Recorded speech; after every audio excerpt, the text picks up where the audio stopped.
ನಮಸ್ಕಾರ ವೀಕ್ಷಕರೇ, ಇವತ್ತಿನ ಕರೆಂಟ್ ಅಫೇರ್ಸ್ಗೆ ಸ್ವಾಗತ. ನಾನು ಶ್ರೀನಾಥ್.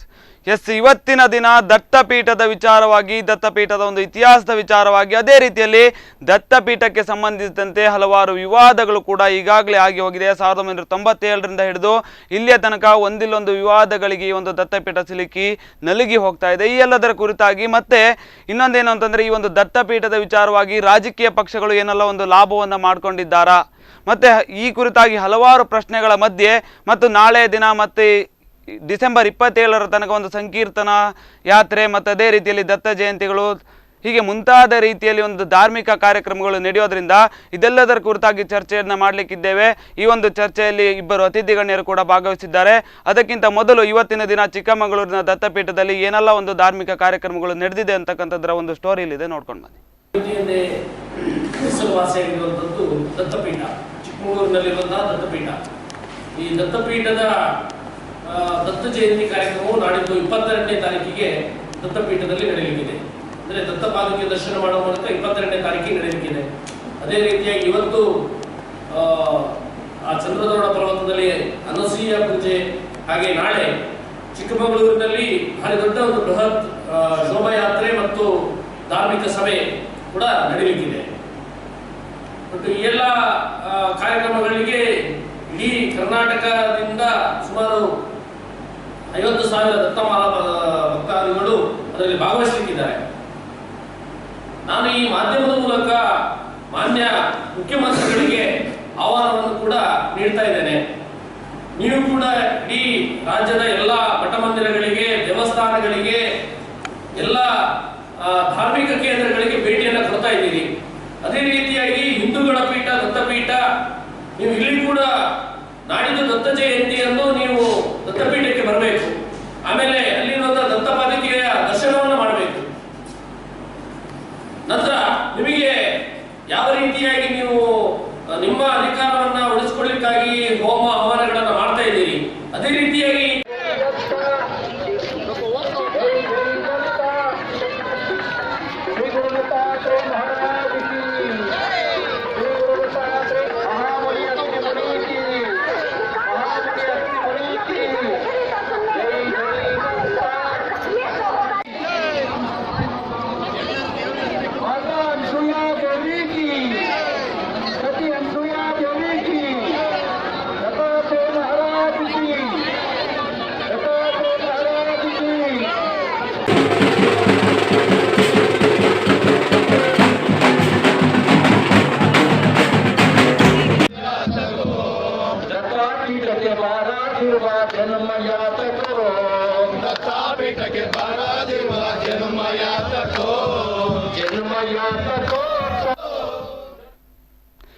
ಈಗಾಗಲೇ ನೀವು ನೋಡಿರೋ ಹಾಗೆ ಇವತ್ತಿನ ದಿನದಿಂದ ಹಿಡಿದು ಈ ಒಂದು ದತ್ತಪೀಠದಲ್ಲಿ ಕಾರ್ಯಕ್ರಮಗಳು ಈಗಾಗಲೇ ಶುರುವಾಗಿದೆ, ಮತ್ತೆ ನಡೀತಾ ಇದೆ. ನಾಳೆಯೂ ಕೂಡ ಸಂಕೀರ್ತನ, ಶೋಭಾಯಾತ್ರೆ, ಹೀಗೆ ಮುಂತಾದ ರೀತಿಯಲ್ಲಿ ಧಾರ್ಮಿಕ ಕಾರ್ಯಕ್ರಮಗಳು ನಡೆಯುತ್ತೆ. ಇದೆಲ್ಲದರ ಕುರಿತಾಗಿ ಮತ್ತೆ ಇತಿಹಾಸಗಳು, ವಿವಾದಗಳು, ಇದೆಲ್ಲದರ ಕುರಿತಾಗಿ ಮಾತಾಡ್ತೇನೆ. ಇಬ್ಬರು ಅತಿಥಿ ಗಣ್ಯರನ್ನ ಪರಿಚಯ ಮಾಡೋದಾದ್ರೆ, ಒಬ್ಬರು ಅಮೃತ್ ಶೆಣೆ ಅಂತ ಆಲ್ ಇಂಡಿಯಾ ಕಾಂಗ್ರೆಸ್ ಕಮಿಟಿಯ ಒಬ್ಬರು ಸದಸ್ಯರು, ಕಾರ್ಯಕ್ರಮಕ್ಕೆ ಸ್ವಾಗತ ಸರ್. ಮತ್ತು ಇನ್ನೊಬ್ಬರು ಪ್ರದೀಪ್ ಬೆಲಾಡಿ, ವಿಶ್ವ ಹಿಂದೂ ಪರಿಷತ್ನ ಸಹ ಕಾರ್ಯದರ್ಶಿ, ಕಾರ್ಕಳ, ಕಾರ್ಯಕ್ರಮಕ್ಕೆ ಸ್ವಾಗತ. ಈಗಾಗಲೇ ನೋಡಿರೋ ಹಾಗೆ ದತ್ತಪೀಠದ ವಿಚಾರವಾಗಿ ಮಾತಾಡ್ತಾ ಹೋದರೆ ಹಲವಾರು ವಿಷಯಗಳು ಗೊತ್ತಾಗ್ತಾ ಹೋಗುತ್ತೆ. ಅದೇ ರೀತಿಯಲ್ಲಿ ಈ ಒಂದು ದತ್ತಪೀಠದ ಇತಿಹಾಸಗಳೇನು ಮತ್ತು ಇದರ ವಿವಾದಗಳಿಗೆ ಹೇಗೆ ಕಾರಣ ಆಯಿತು? ಚಂದ್ರದ್ರೋಣ ಪರ್ವತ ಅಂತ, ದತ್ತಪೀಠ ಅನ್ನೋದಕ್ಕಿಂತಲೂ ಚಂದ್ರದ್ರೋಣ ಪರ್ವತ ಚಿಕ್ಕಮಗಳೂರು ಜಿಲ್ಲೆಯಲ್ಲಿರುವಂತಹದ್ದು. ಅದೊಂದು ಸಮುದ್ರ ಮಟ್ಟದಿಂದ 1,600 ಅಡಿ ಎತ್ತರದಲ್ಲಿದೆ ಅಂತ ಪ್ರತೀತಿ ಇದೆ. ಅಂತಹ ಒಂದು ಪವಿತ್ರವಾದಂಥ ಒಂದು ಚಂದ್ರದ್ರೋಣ ಪರ್ವತದಲ್ಲಿ ಸಾವಿರಾರು ವರ್ಷಗಳ ಹಿಂದೆ ದತ್ತಾತ್ರೇಯ ಮುನಿಗಳು ಅಲ್ಲಿ ತಪಸ್ಸನ್ನು ಮಾಡಿದ್ದಾರೆ. ಅಲ್ಲೊಂದು ಗುಹಾಂತರವಾದ ದೇವಾಲಯ ಇದೆ. ಆ ಪರ್ವತದ ತುದಿಯಲ್ಲಿ ಒಂದು ಗುಹಾಂತರವಾದ ದೇವಾಲಯ ಇದೆ. ಆ ಗುಹೆಯ ಒಳಗೆ ಈ ದತ್ತಾತ್ರೇಯ ಮುನಿಗಳು ತಪಸ್ಸನ್ನು ಮಾಡಿದ್ದಾರೆ. ಆ ಎಲ್ಲ ಕುರುಹುಗಳು ಇದೆ. ಅಲ್ಲಿ ದತ್ತಾತ್ರೇಯ ಮುನಿಗಳ ಪಾದುಕೆ ಇದೆ. ಈ ಎಲ್ಲವನ್ನು ಒಂದು 17ನೇ ಶತಮಾನದ, ಅಂದರೆ ಟಿಪ್ಪು ಸುಲ್ತಾನ್ನ ಕಾಲದಲ್ಲಿ ಅದನ್ನು ವಶಕ್ಕೆ ಪಡೆಯಲಾಯಿತು. ಅಲ್ಲಿರುವಂತಹ ಏನು ಹಿಂದೂ ಪೂಜಾ ಪದ್ಧತಿಗಳನ್ನು ನಿಷೇಧಿಸಿ ಅಲ್ಲಿ ಇಸ್ಲಾಮಿನ ಕುರುಹುಗಳು, ಇಸ್ಲಾಮಿನ ಪದ್ಧತಿಗಳನ್ನು ಆಚರಣೆ ಮಾಡಲಾಯಿತು. ಇದನ್ನು ಇವಾಗ ನಾವು ಸ್ವತಂತ್ರ ಸಿಕ್ಕಿದ ನಂತರ, ಭಾರತ ಸ್ವತಂತ್ರವಾಯಿತು. ಸ್ವತಂತ್ರವಾದ ನಂತರ ಸ್ವತಂತ್ರದ ಆಶಯ ಏನಂದರೆ, ನಮ್ಮ ದೇಶದಲ್ಲಿ ನಮ್ಮ ಹಿಂದಿನ ಸಂಸ್ಕೃತಿಗಳೇನೇ ಏನಿದೆ ಅದನ್ನು ಮತ್ತೆ ನಾವು ಮರುಸ್ಥಾಪಿಸಬೇಕು. ಅದಕ್ಕೋಸ್ಕರ ಈಗ ಹಿಂದೂ ಭಕ್ತರಲ್ಲಿ ಅಲ್ಲಿ ತೆರಳ್ತಾ ಇದ್ದಾರೆ. ದತ್ತ ಜಯಂತಿಯ ಸಂದರ್ಭದಲ್ಲಿ ಸಾವಿರಾರು ಭಕ್ತರಲ್ಲಿ ತೆರಳ್ತಾರೆ. ಅಲ್ಲಿ ನಮಗೆ ಪೂಜೆಗೆ ಅವಕಾಶವನ್ನು ಮಾಡಿಕೊಡಬೇಕು. ದಿನಂಪ್ರತಿ ಒಂದು ಹಿಂದೂ ಅರ್ಚಕರಿಂದ ದಿನಂಪ್ರತಿ ಶಾಸ್ತ್ರೋಕ್ತವಾಗಿ ಪೂಜೆಯನ್ನು ಸಲ್ಲಿಸುವಂಥ ಅವಕಾಶವನ್ನು ಕೊಡಬೇಕು. ಅದಕ್ಕಾಗಿ ನಮ್ಮ ಹೋರಾಟ, ಅದಕ್ಕಾಗಿ ಒಂದು ಈ ಭಕ್ತಿ ಮತ್ತು ಹೋರಾಟದ ಆಂದೋಲನ ಇದು ದತ್ತಪೀಠ ಆಂದೋಲನ. ಹಾಗಾಗಿ ಒಟ್ಟು ಕರ್ನಾಟಕದಿಂದ ನಾಡಿನ 22ನೇ ತಾರೀಕಿಗೆ ಕರ್ನಾಟಕದ ಎಲ್ಲ ಜಿಲ್ಲೆಗಳಿಂದ ಅಲ್ಲಿ ಭಕ್ತರು ಸಾಗಿ ಬರಲಿಕ್ಕಿದ್ದಾರೆ. ಈ ಎಲ್ಲ ಹೋರಾಟವನ್ನು ವಿಶ್ವ ಹಿಂದೂ ಪರಿಷತ್ ಬಜರಂಗ ದಳ ಇದರ ನೇತೃತ್ವದಲ್ಲಿ ನಡೀತಾ ಇದೆ. ಮತ್ತೆ ಇನ್ನೊಂದೇನು ಅಂತಂದರೆ 1997ರಿಂದ ಈ ಒಂದು ವಿವಾದಗಳಿಗೆ ಕಾರಣ ಆಗ್ತಾ ಇದೆ. ಎಲ್ಲೋ ಒಂದು ಕಡೆಯಲ್ಲಿ ದತ್ತಪೀಠವನ್ನು ನೋಡ್ತಾ ಇದ್ದಾರೆ. ಬಾಬಾ ಬುಡನ್ಗಿರಿ ಹೆಸರು ಬೇಡ, ದತ್ತಪೀಠ ಅಂತ ಹೆಸರನ್ನ ಬದಲಾಯಿಸಬೇಕು ಅನ್ನೋ ನಿಟ್ಟಿನಲ್ಲಿ ಪ್ರಮೋದ್ ಮುತಾಲಿಕ್ ಅವರು ಮಾತಾಡ್ತಾ ಇದ್ದಾರೆ. ಅದೇ ರೀತಿಯಲ್ಲಿ ಅಲ್ಲಿನ ಒಂದು ರಾಜ್ಯ ಸರ್ಕಾರಗಳು ಒಂದಿನ ಕಾಲದಲ್ಲಿ ಏನಿತ್ತು, ಅವರು ಕೂಡ ಈ ಒಂದು ದತ್ತಪೀಠದ ವಿಚಾರವಾಗಿ ಆಟ ಆಡ್ತಾ ಇರ್ಬೋದು ಅಂತ ನಿಮ್ಗೆ ಅನಿಸ್ತಾ ಇದೆಯಾ? ಹೌದು, ಇದು ಯಾಕಂದರೆ ದತ್ತಪೀಠ ಎನ್ನುವಂಥದ್ದು ಅಲ್ಲಿಯ ಮೊದಲಿರುವಂತಹ ಹೆಸರು ಚಂದ್ರದ್ರೋಣ ಪರ್ವತದಲ್ಲಿ ದತ್ತಪೀಠ. ಆದರೆ ಇದು ಮುಜರಾಯಿ ಇಲಾಖೆಗೆ ಸಾಧಾರಣ 1927ರಿಂದ ಮುಜರಾಯಿ ಇಲಾಖೆಯ ಕೈಯಲ್ಲಿತ್ತು. ಸಾರ್ವಜನಿಕರಿಂದ ಒಂದು ಕರೆ ಇದೆ. ಎಲ್ಲಿಂದ ಕರೆ ಮಾಡ್ತಾ ಇದ್ದೀರಾ? ನಿಮ್ಮ ಹೆಸರು? ನಮಸ್ಕಾರ, ಸಂತೋಷ್ ಶೆಟ್ಟಿ ಅಂತ ಮಳವಳ್ಳಿ ಕುಂದಾಪುರದಿಂದ ಮಾತಾಡ್ತೀನಿ. ಹೇಳಿ. ಒಂದು ದತ್ತ ಜಯಂತಿಯ ವಿಚಾರವಾಗಿ ಏನೆಲ್ಲ ಒಂದು ಅಭಿಪ್ರಾಯಗಳಿದೆ ಹೇಳಿ. ದತ್ತ ಜಯಂತಿ ವಿಚಾರವಾಗಿ ಅಂತ ಹೇಳಿದ್ರೆ, ಸುಮಾರು ಗತಕಾಲದ ಇತಿಹಾಸವನ್ನು ಸಾರುವಂತಹ ದತ್ತ ಜಯಂತಿ ಮಹೋತ್ಸವ ಏನಿದೆ, ಮತ್ತೆ ದತ್ತಮಾಲಾಧಾರಿಗಳು ಆ ಒಂದು ಪ್ರದೇಶಕ್ಕೆ ಬಂದು ಭಕ್ತಿಯ ಒಂದು ರಸಧಾರೆ ಹರಿಸುವಂತ ಒಂದು ಕಾರ್ಯಕ್ರಮವೇನಿದೆ, ಒಟ್ಟಾರೆಯಾಗಿ ಧಾರ್ಮಿಕ ಕಾರ್ಯಕ್ರಮಗಳನ್ನ ವಿಶೇಷ ರೀತಿಯಲ್ಲಿ ಶಬರಿಮಲೆಯಲ್ಲಿ ಅಯ್ಯಪ್ಪ ಸ್ವಾಮಿ ಸನ್ನಿಧಿ ಭಕ್ತಾದಿಗಳು ಯಾವ ರೀತಿ ಸಾಗರೋಪಾದಿಯಲ್ಲಿ ಹರಿದು ಬರುತ್ತಾರೆ, ಅದೇ ರೀತಿ ದತ್ತಪೀಠಕ್ಕೆ ದತ್ತಮಾಲಾಧಾರಿಗಳು ಕೂಡ ಅಲ್ಲಿಗೆ ಆಗಮಿಸಿ ಒಂದು ಭಕ್ತಿಯ ಪರಾಕಷ್ಠೆಯ ರೀತಿಯಲ್ಲಿ ಅಲ್ಲಿ ಹೋಮ ಹವನ ಬೇರೆ ಬೇರೆ ಧಾರ್ಮಿಕ ವಿಧಿವಿಧಿಗಳನ್ನ ನೆರವೇರಿಸ್ತಾರೆ. ಆದ್ರೆ ಎಲ್ಲೋ ಒಂದ್ ಕಡೆ ನಮ್ಮ ರಾಜಕೀಯ ವ್ಯಕ್ತಿಗಳಿರ್ಬೋದು ಅಥವಾ ಆಡಳಿತಾತ್ಮಕ ಸರ್ಕಾರಗಳಿರ್ಬೋದು, ಎಲ್ಲೋ ಒಂದ್ ಕಡೆ ದತ್ತ ಜಯಂತಿಯನ್ನ ಅಥವಾ ದತ್ತ ಜಯಂತಿಯ ಆಚರಣೆಯನ್ನ ರಾಜಕೀಯ ಲಾಭಕ್ಕಾಗಿ ಅಥವಾ ಬಳಸ್ಕೊಳ್ತಿದ್ಯಾ ಅಂತೇಳಿ ಎಲ್ಲೋ ಒಂದ್ ಕಡೆ ಮನಸ್ಸು ನೋಯ್ತಾ ಇದೆ.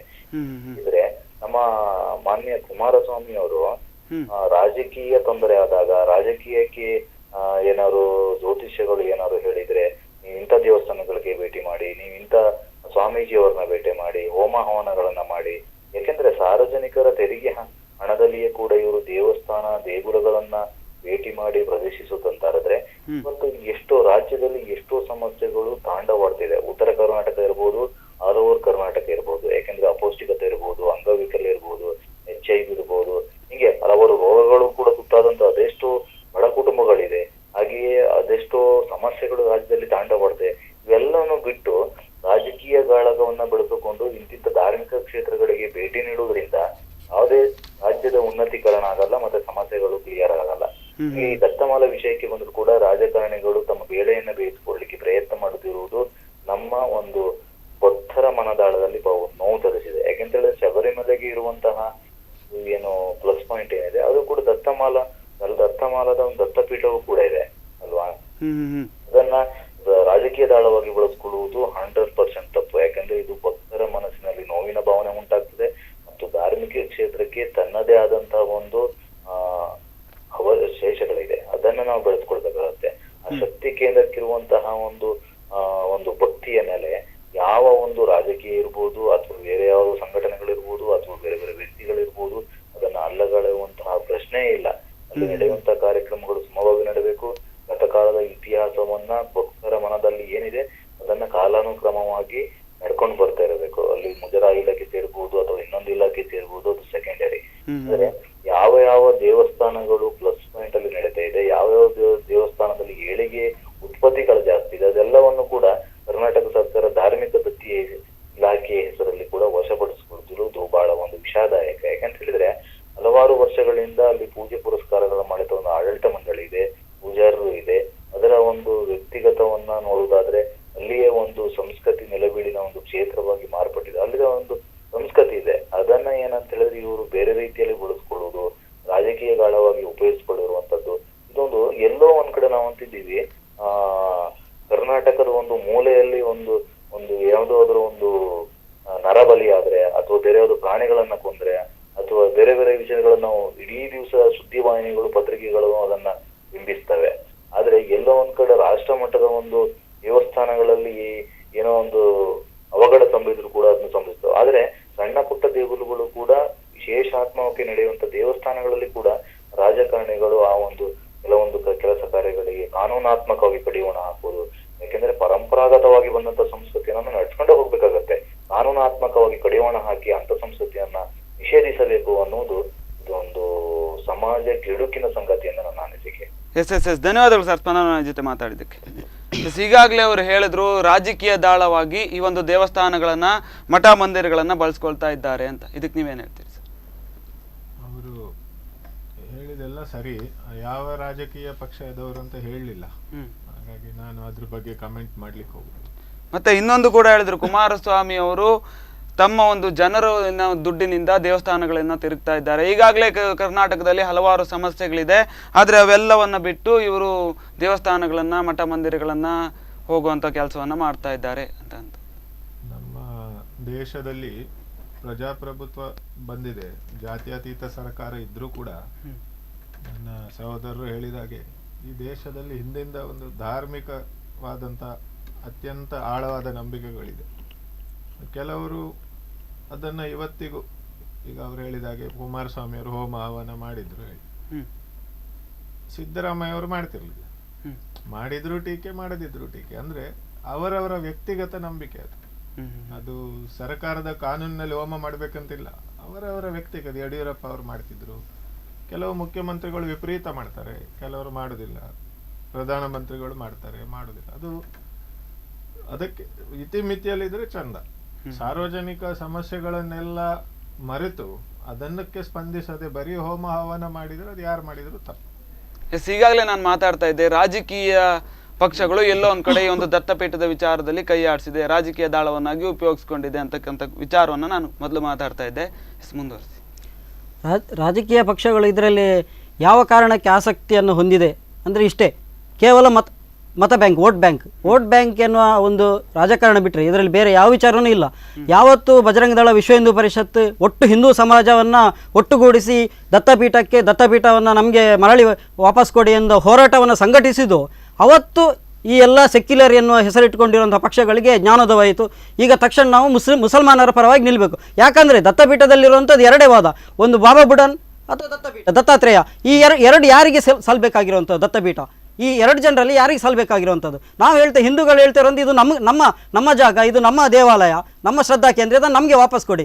ಆವಾಗ ಈ ಸೆಕ್ಯುಲರ್ ಎನ್ನುವ ಹೆಸರಿನಲ್ಲಿ ಇವತ್ತು ಜನರನ್ನು, ಸಮಾಜವನ್ನು ದಿಕ್ಕು ತಪ್ಪಿಸುವಂಥ ಪಕ್ಷಗಳು ಏನು ಆಲೋಚನೆ ಮಾಡ್ತೇವೆ? ಸಾಮಾನ್ಯವಾಗಿ ಮುಸಲ್ಮಾನರ ಪರವಾಗಿ ನಿಲ್ಲುತ್ತೆ. ಅದಕ್ಕೋಸ್ಕರ ಈ ಒಟ್ಟು ದತ್ತಪೀಠದ ಪ್ರಕರಣವನ್ನು ತೀರ್ಪು ಇತ್ಯರ್ಥ ಆಗಬಾರ್ದು. ಆ ಕಾರಣಕ್ಕೋಸ್ಕರ ಇದನ್ನು ಇನ್ನಷ್ಟು ಕೋರ್ಟಲ್ಲಿ ಇದರಲ್ಲಿ ಮುಂದೆ ಕಳಿಸ್ತಾನೆ ಇದೆ. ಇದರಲ್ಲಿ ಇತ್ಯರ್ಥ ಆಗಬಾರ್ದು, ಇದರಲ್ಲಿ ಯಾವುದೇ ತೀರ್ಮಾನ ಬರಬಾರ್ದು.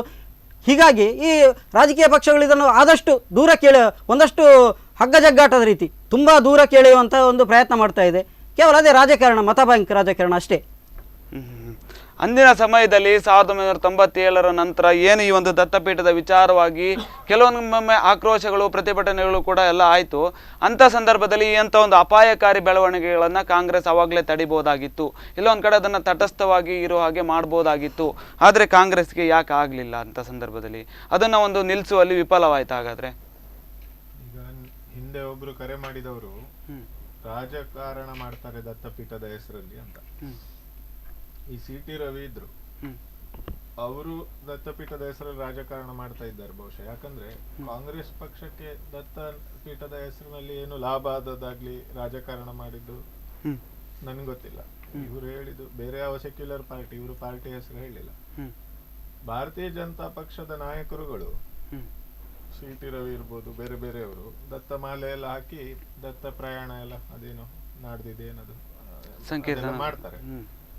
ಅವರು MLA ಆಗಿ ಅಧಿವೇಶನದಲ್ಲಿ ಏನಕ್ಕೆ ಮಾತಾಡ್ಲಿಲ್ಲ ಅದರ ಬಗ್ಗೆ? ಅಥವಾ ಯಡಿಯೂರಪ್ಪರ ಸರ್ಕಾರ ಇತ್ತು, ಸದಾನಂದ ಗೌಡರ ಸರ್ಕಾರ ಇತ್ತು, ಜಗದೀಶ್ ಶೆಟ್ಟರ್ ಸರ್ಕಾರ ಇತ್ತು, ಅವರೆಲ್ಲ ಇದ್ದಾಗ ಇವರು ಅವರಿಗೆ ಎಷ್ಟು ಒತ್ತಡ ಹಾಕಿದ್ದಾರೆ ಅಥವಾ ಅವರು ಎಷ್ಟು ಕೆಲಸ ಮಾಡಿದ್ದಾರೆ? ಯಾಕಂದ್ರೆ ಕಾಂಗ್ರೆಸ್ನವರು ದತ್ತ ಮಾಲೆ ಹಾಕಿ ನಮ್ಗೆ ಓಟ್ ಸಿಕ್ಕಿದ್ರೆ ದತ್ತಾತ್ರೇಯ ದೇವಸ್ಥಾನ ಕಟ್ತೇವೆ ಅಂತೆಲ್ಲ ಹೇಳಿದಾರ? ಅಲ್ಲ, ಕಾಂಗ್ರೆಸ್ನವ್ರು ಹೇಳಿಲ್ಲ. ಆದರೆ ಇವರು ಹೇಳ್ತಾ ಇರೋದು ಸಿ.ಟಿ. ರವಿಯವರು ಶಾಸಕರಾಗಿ ಆಯ್ಕೆಯಾಗಿ ಬಂದರೆ ಅವರು ಯಾಕೆ ಹೋರಾಟ ಮಾಡಲಿಲ್ಲ ಅಂತ. ಇದು ಸಿ.ಟಿ. ರವಿಯವರ ಒಬ್ಬರ ಹೋರಾಟ ಅಲ್ಲ, ಅಥವಾ ಭಾರತೀಯ ಜನತಾ ಪಾರ್ಟಿಯ ಹೋರಾಟ, ಇದು ಒಟ್ಟು ಹಿಂದೂ ಸಮಾಜದ ಹೋರಾಟ. ಅದಕ್ಕೋಸ್ಕರ ಇದು ನ್ಯಾಯಾಲಯದಲ್ಲಿದೆ, ನ್ಯಾಯಾಲಯದಲ್ಲಿ ತೀರ್ಪು ಹೋರಾಟ ನಡೀತಾನೆ ಇದೆ. ಸುಮಾರು 40 ದಶಕಗಳಿಂದ 1975ರಿಂದ ಆ ವಿಠಲ್ ರಾವ್ರವರು ಈ ಹೋರಾಟವನ್ನು ಹುಟ್ಟುಹಾಕಿದ್ರು. ಆ ನಂತರ ಒಂದು 40 ದಶಕಗಳಿಂದ ಈ ಹೋರಾಟವನ್ನು ಮಾಡ್ತಾನೆ ಬರ್ತಾ ಇದ್ದೇವೆ. ರಾಜಕಾರಣಿಗಳು ಏನು ಮಾಡಲಿಕ್ಕೆ? ಅಲ್ಲ, ಅದೇ ಹೇಳ್ತಾ ಇರೋದು, ನೀವು ಹೇಳ್ತಾ ಇರೋದು ಶಾಸಕರಾಗಿ ಏನು ಮಾಡಿದ್ದಾರೆ ಅವರು ದತ್ತಪೀಠಕ್ಕೋಸ್ಕರ ಯಾವ ವಿಚಾರವಂತೆ, ಅದಕ್ಕೋಸ್ಕರ ಹೋರಾಟ ಮಾಡ್ತಾನೆ ಬರ್ತಾ ಇದ್ದಾರೆ. ಅಲ್ಲ, ಎಲ್ಲೋ ಒಂದ್ ಕಡೆ ಒಂದು ಮಾತಿದೆ, ಅನೇಕ MLA ಆಗಿ ಏನು ಹೋರಾಟ ಮಾಡಿದ್ದಾರೆ ಹೇಳಿ, ನನಗೂ ಗೊತ್ತಿಲ್ಲ.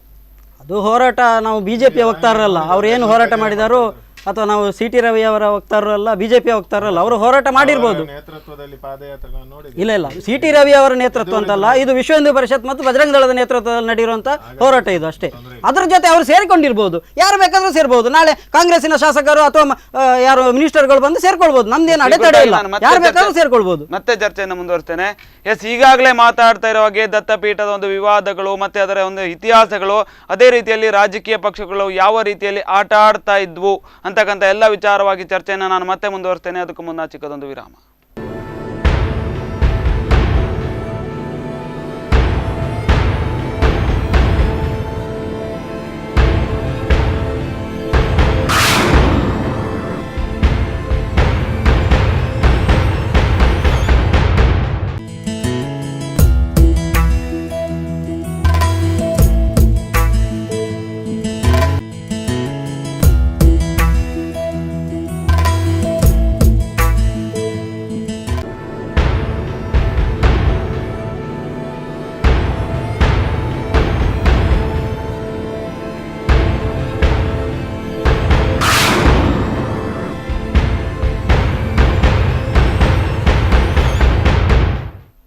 ವಿರಾಮದ ನಂತರ ಕರೆಂಟ್ ಅಫೇರ್ಸ್ಗೆ ಮತ್ತೆ ಸ್ವಾಗತ. ನಾನು ಮಾತಾಡ್ತಾ ಇದ್ವಿ ಈ ಒಂದು ದತ್ತಪೀಠದ ವಿಚಾರವಾಗಿ, ಅಲ್ಲಿನ ಒಂದು ಇತಿಹಾಸಗಳಾಗಿರ್ಬೋದು ಅಥವಾ ಅದು ಹೇಗೆ ವಿವಾದದತ್ತ ತೆರೆದುಕೊಳ್ತಾ ಹೋಯಿತು, ಈ ಎಲ್ಲ ವಿಚಾರವಾಗಿ ಮಾತಾಡ್ತಾ ಇದ್ದೆ. ಮತ್ತೆ ಚರ್ಚೆಯನ್ನು ಮುಂದುವರಿಸ್ತೇನೆ. ಅದೇ ರೀತಿಯಲ್ಲಿ ನೋಡೋದಾದರೆ ಈ ಒಂದು ದತ್ತಪೀಠದ ವಿಚಾರವಾಗಿ ಪ್ರಮೋದ್ ಮುತಾಲಿಕ್ ಅವರು ಮುನ್ನೆಲೆಗೆ ಬಂದರು. ಅಂಥ ಸಂದರ್ಭದಲ್ಲಿ ಅವರು ಹಲವಾರು ಹೇಳಿಕೆಗಳನ್ನು ಕೂಡ ನೀಡಿದರು. ಮತ್ತು ಅಂದರೆ 1997ರ ಒಂದು ಇತಿಹಾಸವನ್ನು ನೋಡೋದಾದರೆ ಎಲ್ಲೋ ಒಂದು ಕಡೆ ಅವರಿಗೆ ಪ್ರಚಾರ ಬೇಕಾಗಿತ್ತು. ಅಂಥ ಸಂದರ್ಭದಲ್ಲಿ ಅವರು ಈ ಒಂದು ದತ್ತಪೀಠದ ವಿಷಯವನ್ನು ತೆಗೆದುಕೊಂಡ್ರು ಅಂತ ಅನ್ಸೋದಿಲ್ವ? ಹಾಗಾದರೆ ಇಲ್ಲ, ಪ್ರಮೋದ್ ಮುತಾಲಿಕರು 97ರಲ್ಲಿ ಅವರು ಬಜರಂಗ ದಳದಲ್ಲಿದ್ದವರು, ಬಜರಂಗ ದಳದ ರಾಜ್ಯ ಸಂಚಾಲಕರಾಗಿದ್ದರು. ಆ ಸಂದರ್ಭದಲ್ಲಿ ರಾಜ್ಯ ಸಂಚಾಲಕನಾಗಿ, ಬಜರಂಗ ದಳದ ರಾಜ್ಯ ಸಂಚಾಲಕನಾಗಿ ಒಂದು ಬಜರಂಗ ದಳ ಸಂಘಟನೆ ಈ ಹೋರಾಟವನ್ನು ಕೈಗೆತ್ತಿಕೊಂಡಾಗ ರಾಜ್ಯ ಸಂಚಾಲಕನಾಗಿ ಒಂದು ಜವಾಬ್ದಾರಿಯಲ್ಲಿ ತಾನು ಏನು ಮಾಡಬೇಕಿತ್ತು ಅವರು ಅದನ್ನೆಲ್ಲ ಅವರು ಮಾಡಿದ್ದಾರೆ. ಹೇಳಿಕೆಗಳನ್ನು ಕೊಡೋದಾಗಿರ್ಬೋದು ಅಥವಾ ಹೋರಾಟ ಮಾಡಿರ್ಬೋದು, ಅದನ್ನೆಲ್ಲ ಅವರು ಮಾಡಿದ್ದಾರೆ. ಅದನ್ನು ಅದು ಪ್ರಚಾರದ ಗಿಮಿಕ್ಕು ಅಥವಾ ಇನ್ಯಾವುದು ಅಂತ ಒಬ್ಬೊಬ್ಬರು ವ್ಯಾಖ್ಯಾನಗಳನ್ನು ಮಾಡಿದರೆ ಅದಕ್ಕೇನು ಹೇಳಲಿಕ್ಕಾಗಲ್ಲ. ಬಜರಂಗ ದಳದ ಸಂಚಾಲಕನಾಗಿ ಆತ ಏನು ಮಾಡಬೇಕಿತ್ತು ಅದನ್ನು ಮುತಾಲಿಕರು ಮಾಡಿರ್ಬೋದು. ಆದರೆ ನಮ್ಮ ವಾದ ಏನು ಇರೋದಂದ್ರೆ, ಈಗ ದತ್ತಪೀಠ ಬಾಬಾ ಬುಡನ್ ಅದನ್ನು ದರ್ಗಾ ಅಂತ ಹೆಸರು ಬದಲಾವಣೆ ಮಾಡಿದ್ದಾರೆ. ದತ್ತಪೀಠ ಅಂತಿತ್ತು, ಅದನ್ನು ದತ್ತಾತ್ರೇಯ ಬಾಬಾ ಬುಡನ್ ಸ್ವಾಮಿ ದರ್ಗಾ ಅಂತ ಮಾಡಿದ್ದಾರೆ. ಇದನ್ನು ನಾವು ಖಂಡಿಸ್ತೇವೆ. ಇದನ್ನು ಮಾಡಿರುವಂಥ ರಾಜ್ಯ ಸರ್ಕಾರ, ಆ ಸಿದ್ದರಾಮಯ್ಯ ನೇತೃತ್ವದ ರಾಜ್ಯ ಸರ್ಕಾರ ಆವಾಗ ಈ ಒಟ್ಟು ದತ್ತಪೀಠದ ಹೆಸರನ್ನೇ ಬದಲಾವಣೆ ಮಾಡಿತ್ತು. ದತ್ತಪೀಠ ಎನ್ನುವ ಹೆಸರಿನಿಂದ ಕರಿಬಾರ್ದಿದನ್ನು, ಇದನ್ನು ದತ್ತಾತ್ರೇಯ ಬಾಬಾ ಬುಡನ್ ಸ್ವಾಮಿ ಎನ್ನುವ ಹೆಸರಿನಿಂದ ಕರಿಬೇಕಂತ ಹೇಳಿತು. ಈ ರೀತಿಯಾಗಿ ನಾವು ಕೇಳ್ತಾ ಇರುವಂಥ ಆ ಬಾಬಾ ಬುಡನ್ ಎಲ್ಲಿ ಅವ ಬರೋದಕ್ಕಿಂತ ಮುಂಚೆ ಅಲ್ಲಿ ಏನಿತ್ತು, ಅವು ಎಲ್ಲಿಂದ ಬಂದ, ಆ ಬರೋದಕ್ಕಿಂತ ಮುಂಚೆ ಅಲ್ಲಿ ಏನಿತ್ತು, ಅದಕ್ಕೆ ಏನು ಸಂಬಂಧ ಇದೆ? ಇವಾಗ ಈ ಸರ್ಕಾರ ಹೇಳ್ತಾ ಇರೋದು ಅದೇ, ಶಾಖಾದ್ರಿಯ ಮುಖಾಂತರ ನಾವು ಅದಕ್ಕೆ ಪೂಜಾ ಕೈಂಕರ್ಯವನ್ನು ಮಾಡಿಸ್ತೇವೆ ಹಾಗೆ ಹೀಗೆ ಅಂತ ಹೇಳ್ತಾ ಇದ್ದಾರೆ. ಹೇಗೆ ಸಾಧ್ಯ? ಹಿಂದೂ ದೇವಸ್ಥಾನದಲ್ಲಿ ಯಾವನೊಬ್ಬ ಶಾಖಾದ್ರಿ ಮುಸಲ್ಮಾನ ಬಂದು ಪೂಜೆ ಮಾಡಲಿಕ್ಕೆ ಸಾಧ್ಯನಾ? ಅವರು ಭಾವೈಕ್ಯತೆ ಸಂಕೇತ ಇನ್ಯಾವುದೋ ಮತ್ತೊಂದು ಹೇಳ್ತಾ ಇದ್ದಾರೆ. ಇದು ದತ್ತಪೀಠ ಎನ್ನುವುದು ಭಾವೈಕ್ಯತೆ ಸಂಕೇತವೂ ಅಲ್ಲ, ಏನೂ ಅಲ್ಲ. ಇದೊಂದು ಇಸ್ಲಾಮಿನ ಕ್ರೌರ್ಯದ ಸಂಕೇತ, ಇಸ್ಲಾಮಿನ ಒಂದು ದಬ್ಬಾಳಿಕೆಯ ಒಟ್ಟು ಅವರ ಮೂಲಭೂತವಾದತನದ ಸಂಕೇತ. ಅದಷ್ಟೇ ಇವಾಗ ಗೋಚರಿಸ್ತಿದೆ ಕರ್ನಾಟಕದಲ್ಲಿ ಅಷ್ಟೇ. ಅದನ್ನು ಬಿಟ್ಟರೆ ಇದರಲ್ಲಿ ಭಾವೈಕ್ಯತೆ ಇದೆ, ಮತ್ತೊಂದಿದೆ, ಇನ್ನೊಂದಿದೆ, ಇಲ್ಲವೇ ಇಲ್ಲ. ಇದನ್ನು ನಾವು ಮತ್ತೆ ಈ ಹೋರಾಟದ ಮುಖಾಂತರ ಮತ್ತೆ ಹಿಂದೂಗಳ ಶ್ರದ್ಧಾ ಕೇಂದ್ರ ಮತ್ತೆ ವಾಪಸ್ ಪಡೆಯುವುದು ಖಂಡಿತ ನಿಶ್ಚಿತ. ಅವರೊಂದು ಮಾತು ಹೇಳಿದ್ರು, ಅದಕ್ಕೆ ನೀವೇನು ಹೇಳ್ತೀರಿ? ಅಂದರೆ ಸಿದ್ದರಾಮಯ್ಯನವರ ಸರ್ಕಾರ ಅಂತ ಮೆನ್ಷನ್ ಮಾಡಿದ್ರು. ಇದು ಬಹಳ ದೊಡ್ಡ ವಿಷಯ. ಇದು 2 ನಿಮಿಷದಲ್ಲೆಲ್ಲ ಹೇಳಲಿಕ್ಕಾಗೋದಿಲ್ಲ. ನೋಡಿ, ಸ್ವಾತಂತ್ರ್ಯ ಸಿಗುವ ಮೊದಲು ನಮ್ಮ ದೇಶದಲ್ಲಿ ಇವರು ಹೇಳಿದಾಗೆ ಮೊಘಲರು ಬಂದು ನಮ್ಮ ಧಾರ್ಮಿಕ ಇದನ್ನು ಇದು ಮಾಡುವಂಥದ್ದು, ಬೇರೆ ಬೇರೆ ಪೋರ್ಚುಗೀಸರು, ಡಚ್ಚರು, ಇಂಗ್ಲೀಷರು ಸುಮಾರು 200 ವರ್ಷ 4 ನಮ್ಮ ಆಯುಷ್ಯ ಆಗಬೇಕು ಅಷ್ಟು ನಮ್ಮನ್ನು ಆಳಿದ್ದಾರೆ. ಆದರೆ ಈ ಧಾರ್ಮಿಕ ನಂಬಿಕೆಗಳು ವಿಶೇಷವಾಗಿ ನಮ್ಮ ದೇಶದಲ್ಲಿ ತುಂಬ ಡೀಪ್ ಇದೆ. ಅಷ್ಟೆಲ್ಲ ಆದರೂ ಕೂಡ ಇವತ್ತಿಗೂ 85% ಹಿಂದೂಸ್ ಇದ್ದಾರೆ ನಮ್ಮ ದೇಶದಲ್ಲಿ. ತಿರುಪತಿಯಲ್ಲಿ ಇವತ್ತಿಗೂ, ಶಬರಿಮಲೆಯಲ್ಲಿ ಇವತ್ತಿಗೂ ಜನ ಹೋಗ್ತಾರೆ. ನಾನಾ ರೀತಿಯ ಧಾರ್ಮಿಕ ಆಚರಣೆಗಳು ನಮ್ಮ ದೇಶದಲ್ಲಿ ಅಬಾಧಿತವಾಗಿ ಆಗ್ತಾ ಇದೆ. ಎಲ್ಲರೂ ಕನ್ವರ್ಟ್ ಮಾಡುವುದಿತ್ತವರು, ಇಲ್ಲ ಎಲ್ಲರನ್ನು ಹೊಡೆದು ಬಡಿದು ಮುಸ್ಲಿಂ ಕ್ರಿಶ್ಚಿಯನ್, ಅದೆಲ್ಲ ಆಯಾಯ ಸಂದರ್ಭಕ್ಕೆ ಇದ್ದಂಥ ಪರಿಸ್ಥಿತಿಗಳು. 1947ರ ನಂತರ ಅದನ್ನು ಮಾತಾಡೋದೇ ತಪ್ಪಾಗ್ತದೆ. ಯಾಕಂದ್ರೆ ಇವರು ಹೇಳ್ತಾ ಇರೋದು ತಿರುಪತಿ ಮತ್ತು ಶಬರಿಮಲೆಯನ್ನು ಕನ್ವರ್ಟ್ ಮಾಡಬೇಕಿತ್ತು, ಅದನ್ನ ಆ ರೀತಿ ಮಾಡಬೇಕು. ನಾನು ಹೇಳಿಲ್ಲ. ಇಲ್ಲ, ಅಲ್ಲಲ್ಲ ನೀವು ಹೇಳಿರೋದು ನೋಡಿ ನಿಮ್ಗೆ ಅರ್ಥ ಆಗ್ಲಿಲ್ಲ, ಹಾಗಾಗಿ ಸ್ವಾತಂತ್ರ್ಯ ಪೂರ್ವ ಇಸ್ಲಾಮಿನ ಆಡಳಿತದಲ್ಲಿ ಈ ರೀತಿ ಇತ್ತು ಅಂದ್ರೆ ಅವರು ಆ ರೀತಿ ಏನು ಮಾಡ್ಲಿಲ್ಲ. ಆ ರೀತಿ ಏನಾದ್ರು ಅವರು ಹೊಡೆತಾಡ ಬಡಿದಾಟವನ್ನು ಮಾಡ್ತಾ ಇರ್ಬೇಕಾದ್ರೆ ಇದನ್ನು ಮಾಡ್ಬೇಕಿತ್ತು. ನಾನು ಮಾತಾಡ್ತೀನಿ, ಅಲ್ಲ ಹೇಳಿ ಹೇಳಿ ನೀವು ಮಾತಾಡುವಾಗ ನಾನು ಚುಪ್. ಹೇಳಿ ಹೇಳಿ ಹೇಳಿ ನೀವು ಮೊದ್ಲೇ ಬಾಯಿ ಹಾಕಿ ಬರುತ್ತೆ. ಹೇಳಿ ಹೇಳಿ. ನಾನು ಹೇಳಿದ್ದು ಹಿಂದೂ ಧರ್ಮ ಎಷ್ಟು ಗಟ್ಟಿ ಉಂಟು ಹೇಳಿದ್ರೆ, ಹೌದು 300 ವರ್ಷ ಬೇರೆ ಬೇರೆಯವರ ಆಳ್ವಿಕೆ ಆದ ನಂತರವೂ ನೋಡಿ ಕೇಸರಿ ಇನ್ನೂ ಉಳಿದಿದೆ. ಅಷ್ಟು ಸುಲಭದಲ್ಲಿ ಹಿಂದೂ ಧರ್ಮ ಹಾಳು ಮಾಡ್ಲಿಕ್ಕೆ ಯಾರಿಂದಲೂ ಆಗೋದಿಲ್ಲ. ಅದು ಒಪ್ತೀರಾ? ಆಗ್ತದ? ಅಲ್ಲ, ಹಾಳು ಮಾಡ್ಲಿಕ್ಕೆ ಪ್ರಯತ್ನ ಆಗಿದೆ, ಹಾಳು ಆಗಿದೆ ಅಂತ ಹೇಳ್ತಾ ಇರೋದು. ಆಗ್ಲಿಲ್ಲ. ಈಗ ಇಷ್ಟು ಉಳಿದಿದೆ. ಖಂಡಿತ ಹಿಂದೂ ಧರ್ಮ ಸನಾತನ ಧರ್ಮ ಇದು ಉಳಿದಿದೆ. ನೀವು ಹೇಳ್ತಾ ಇರೋದು ಉಳಿದಿಲ್ಲ. ನೋಡಿ, ನಾನೇನ್ ಹೇಳ್ತಾ ಇದ್ದೇನೆಂದ್ರೆ, ಸ್ವಾತಂತ್ರ್ಯದ ಹಿಂದೆ ಇರುವ ವ್ಯವಸ್ಥೆ ಬೇರೆ. ಸ್ವಾತಂತ್ರ್ಯ ಹಿಂದೆ ಸುಪ್ರೀಂ ಕೋರ್ಟ್ ಇದೆಲ್ಲ ಇತ್ತಾ? ಟಿಪ್ಪು ಸುಲ್ತಾನ್ನ ಕಾಲದಲ್ಲಿ ರೈಟ್ಸ್ ಇತ್ತ? ನಮ್ಗೆಲ್ಲ ಓಟ್ ಹಾಕ್ಲಿಕ್ಕೆ MLA MP ಎಲ್ಲ ಇತ್ತಾ? ಇಲ್ಲ ಅಲ್ಲ. ಈಗ ನಿಮ್ಗೆ ಯಾರು ಸುನಿಲ್ ಕುಮಾರ್ MLA ಇದ್ದಾರಲ್ಲ, ಈಗ ಒಂದು ರಾಜ್ಯ ಸರ್ಕಾರ ಕೇಂದ್ರ ಸರ್ಕಾರ ಉಂಟಲ್ಲ.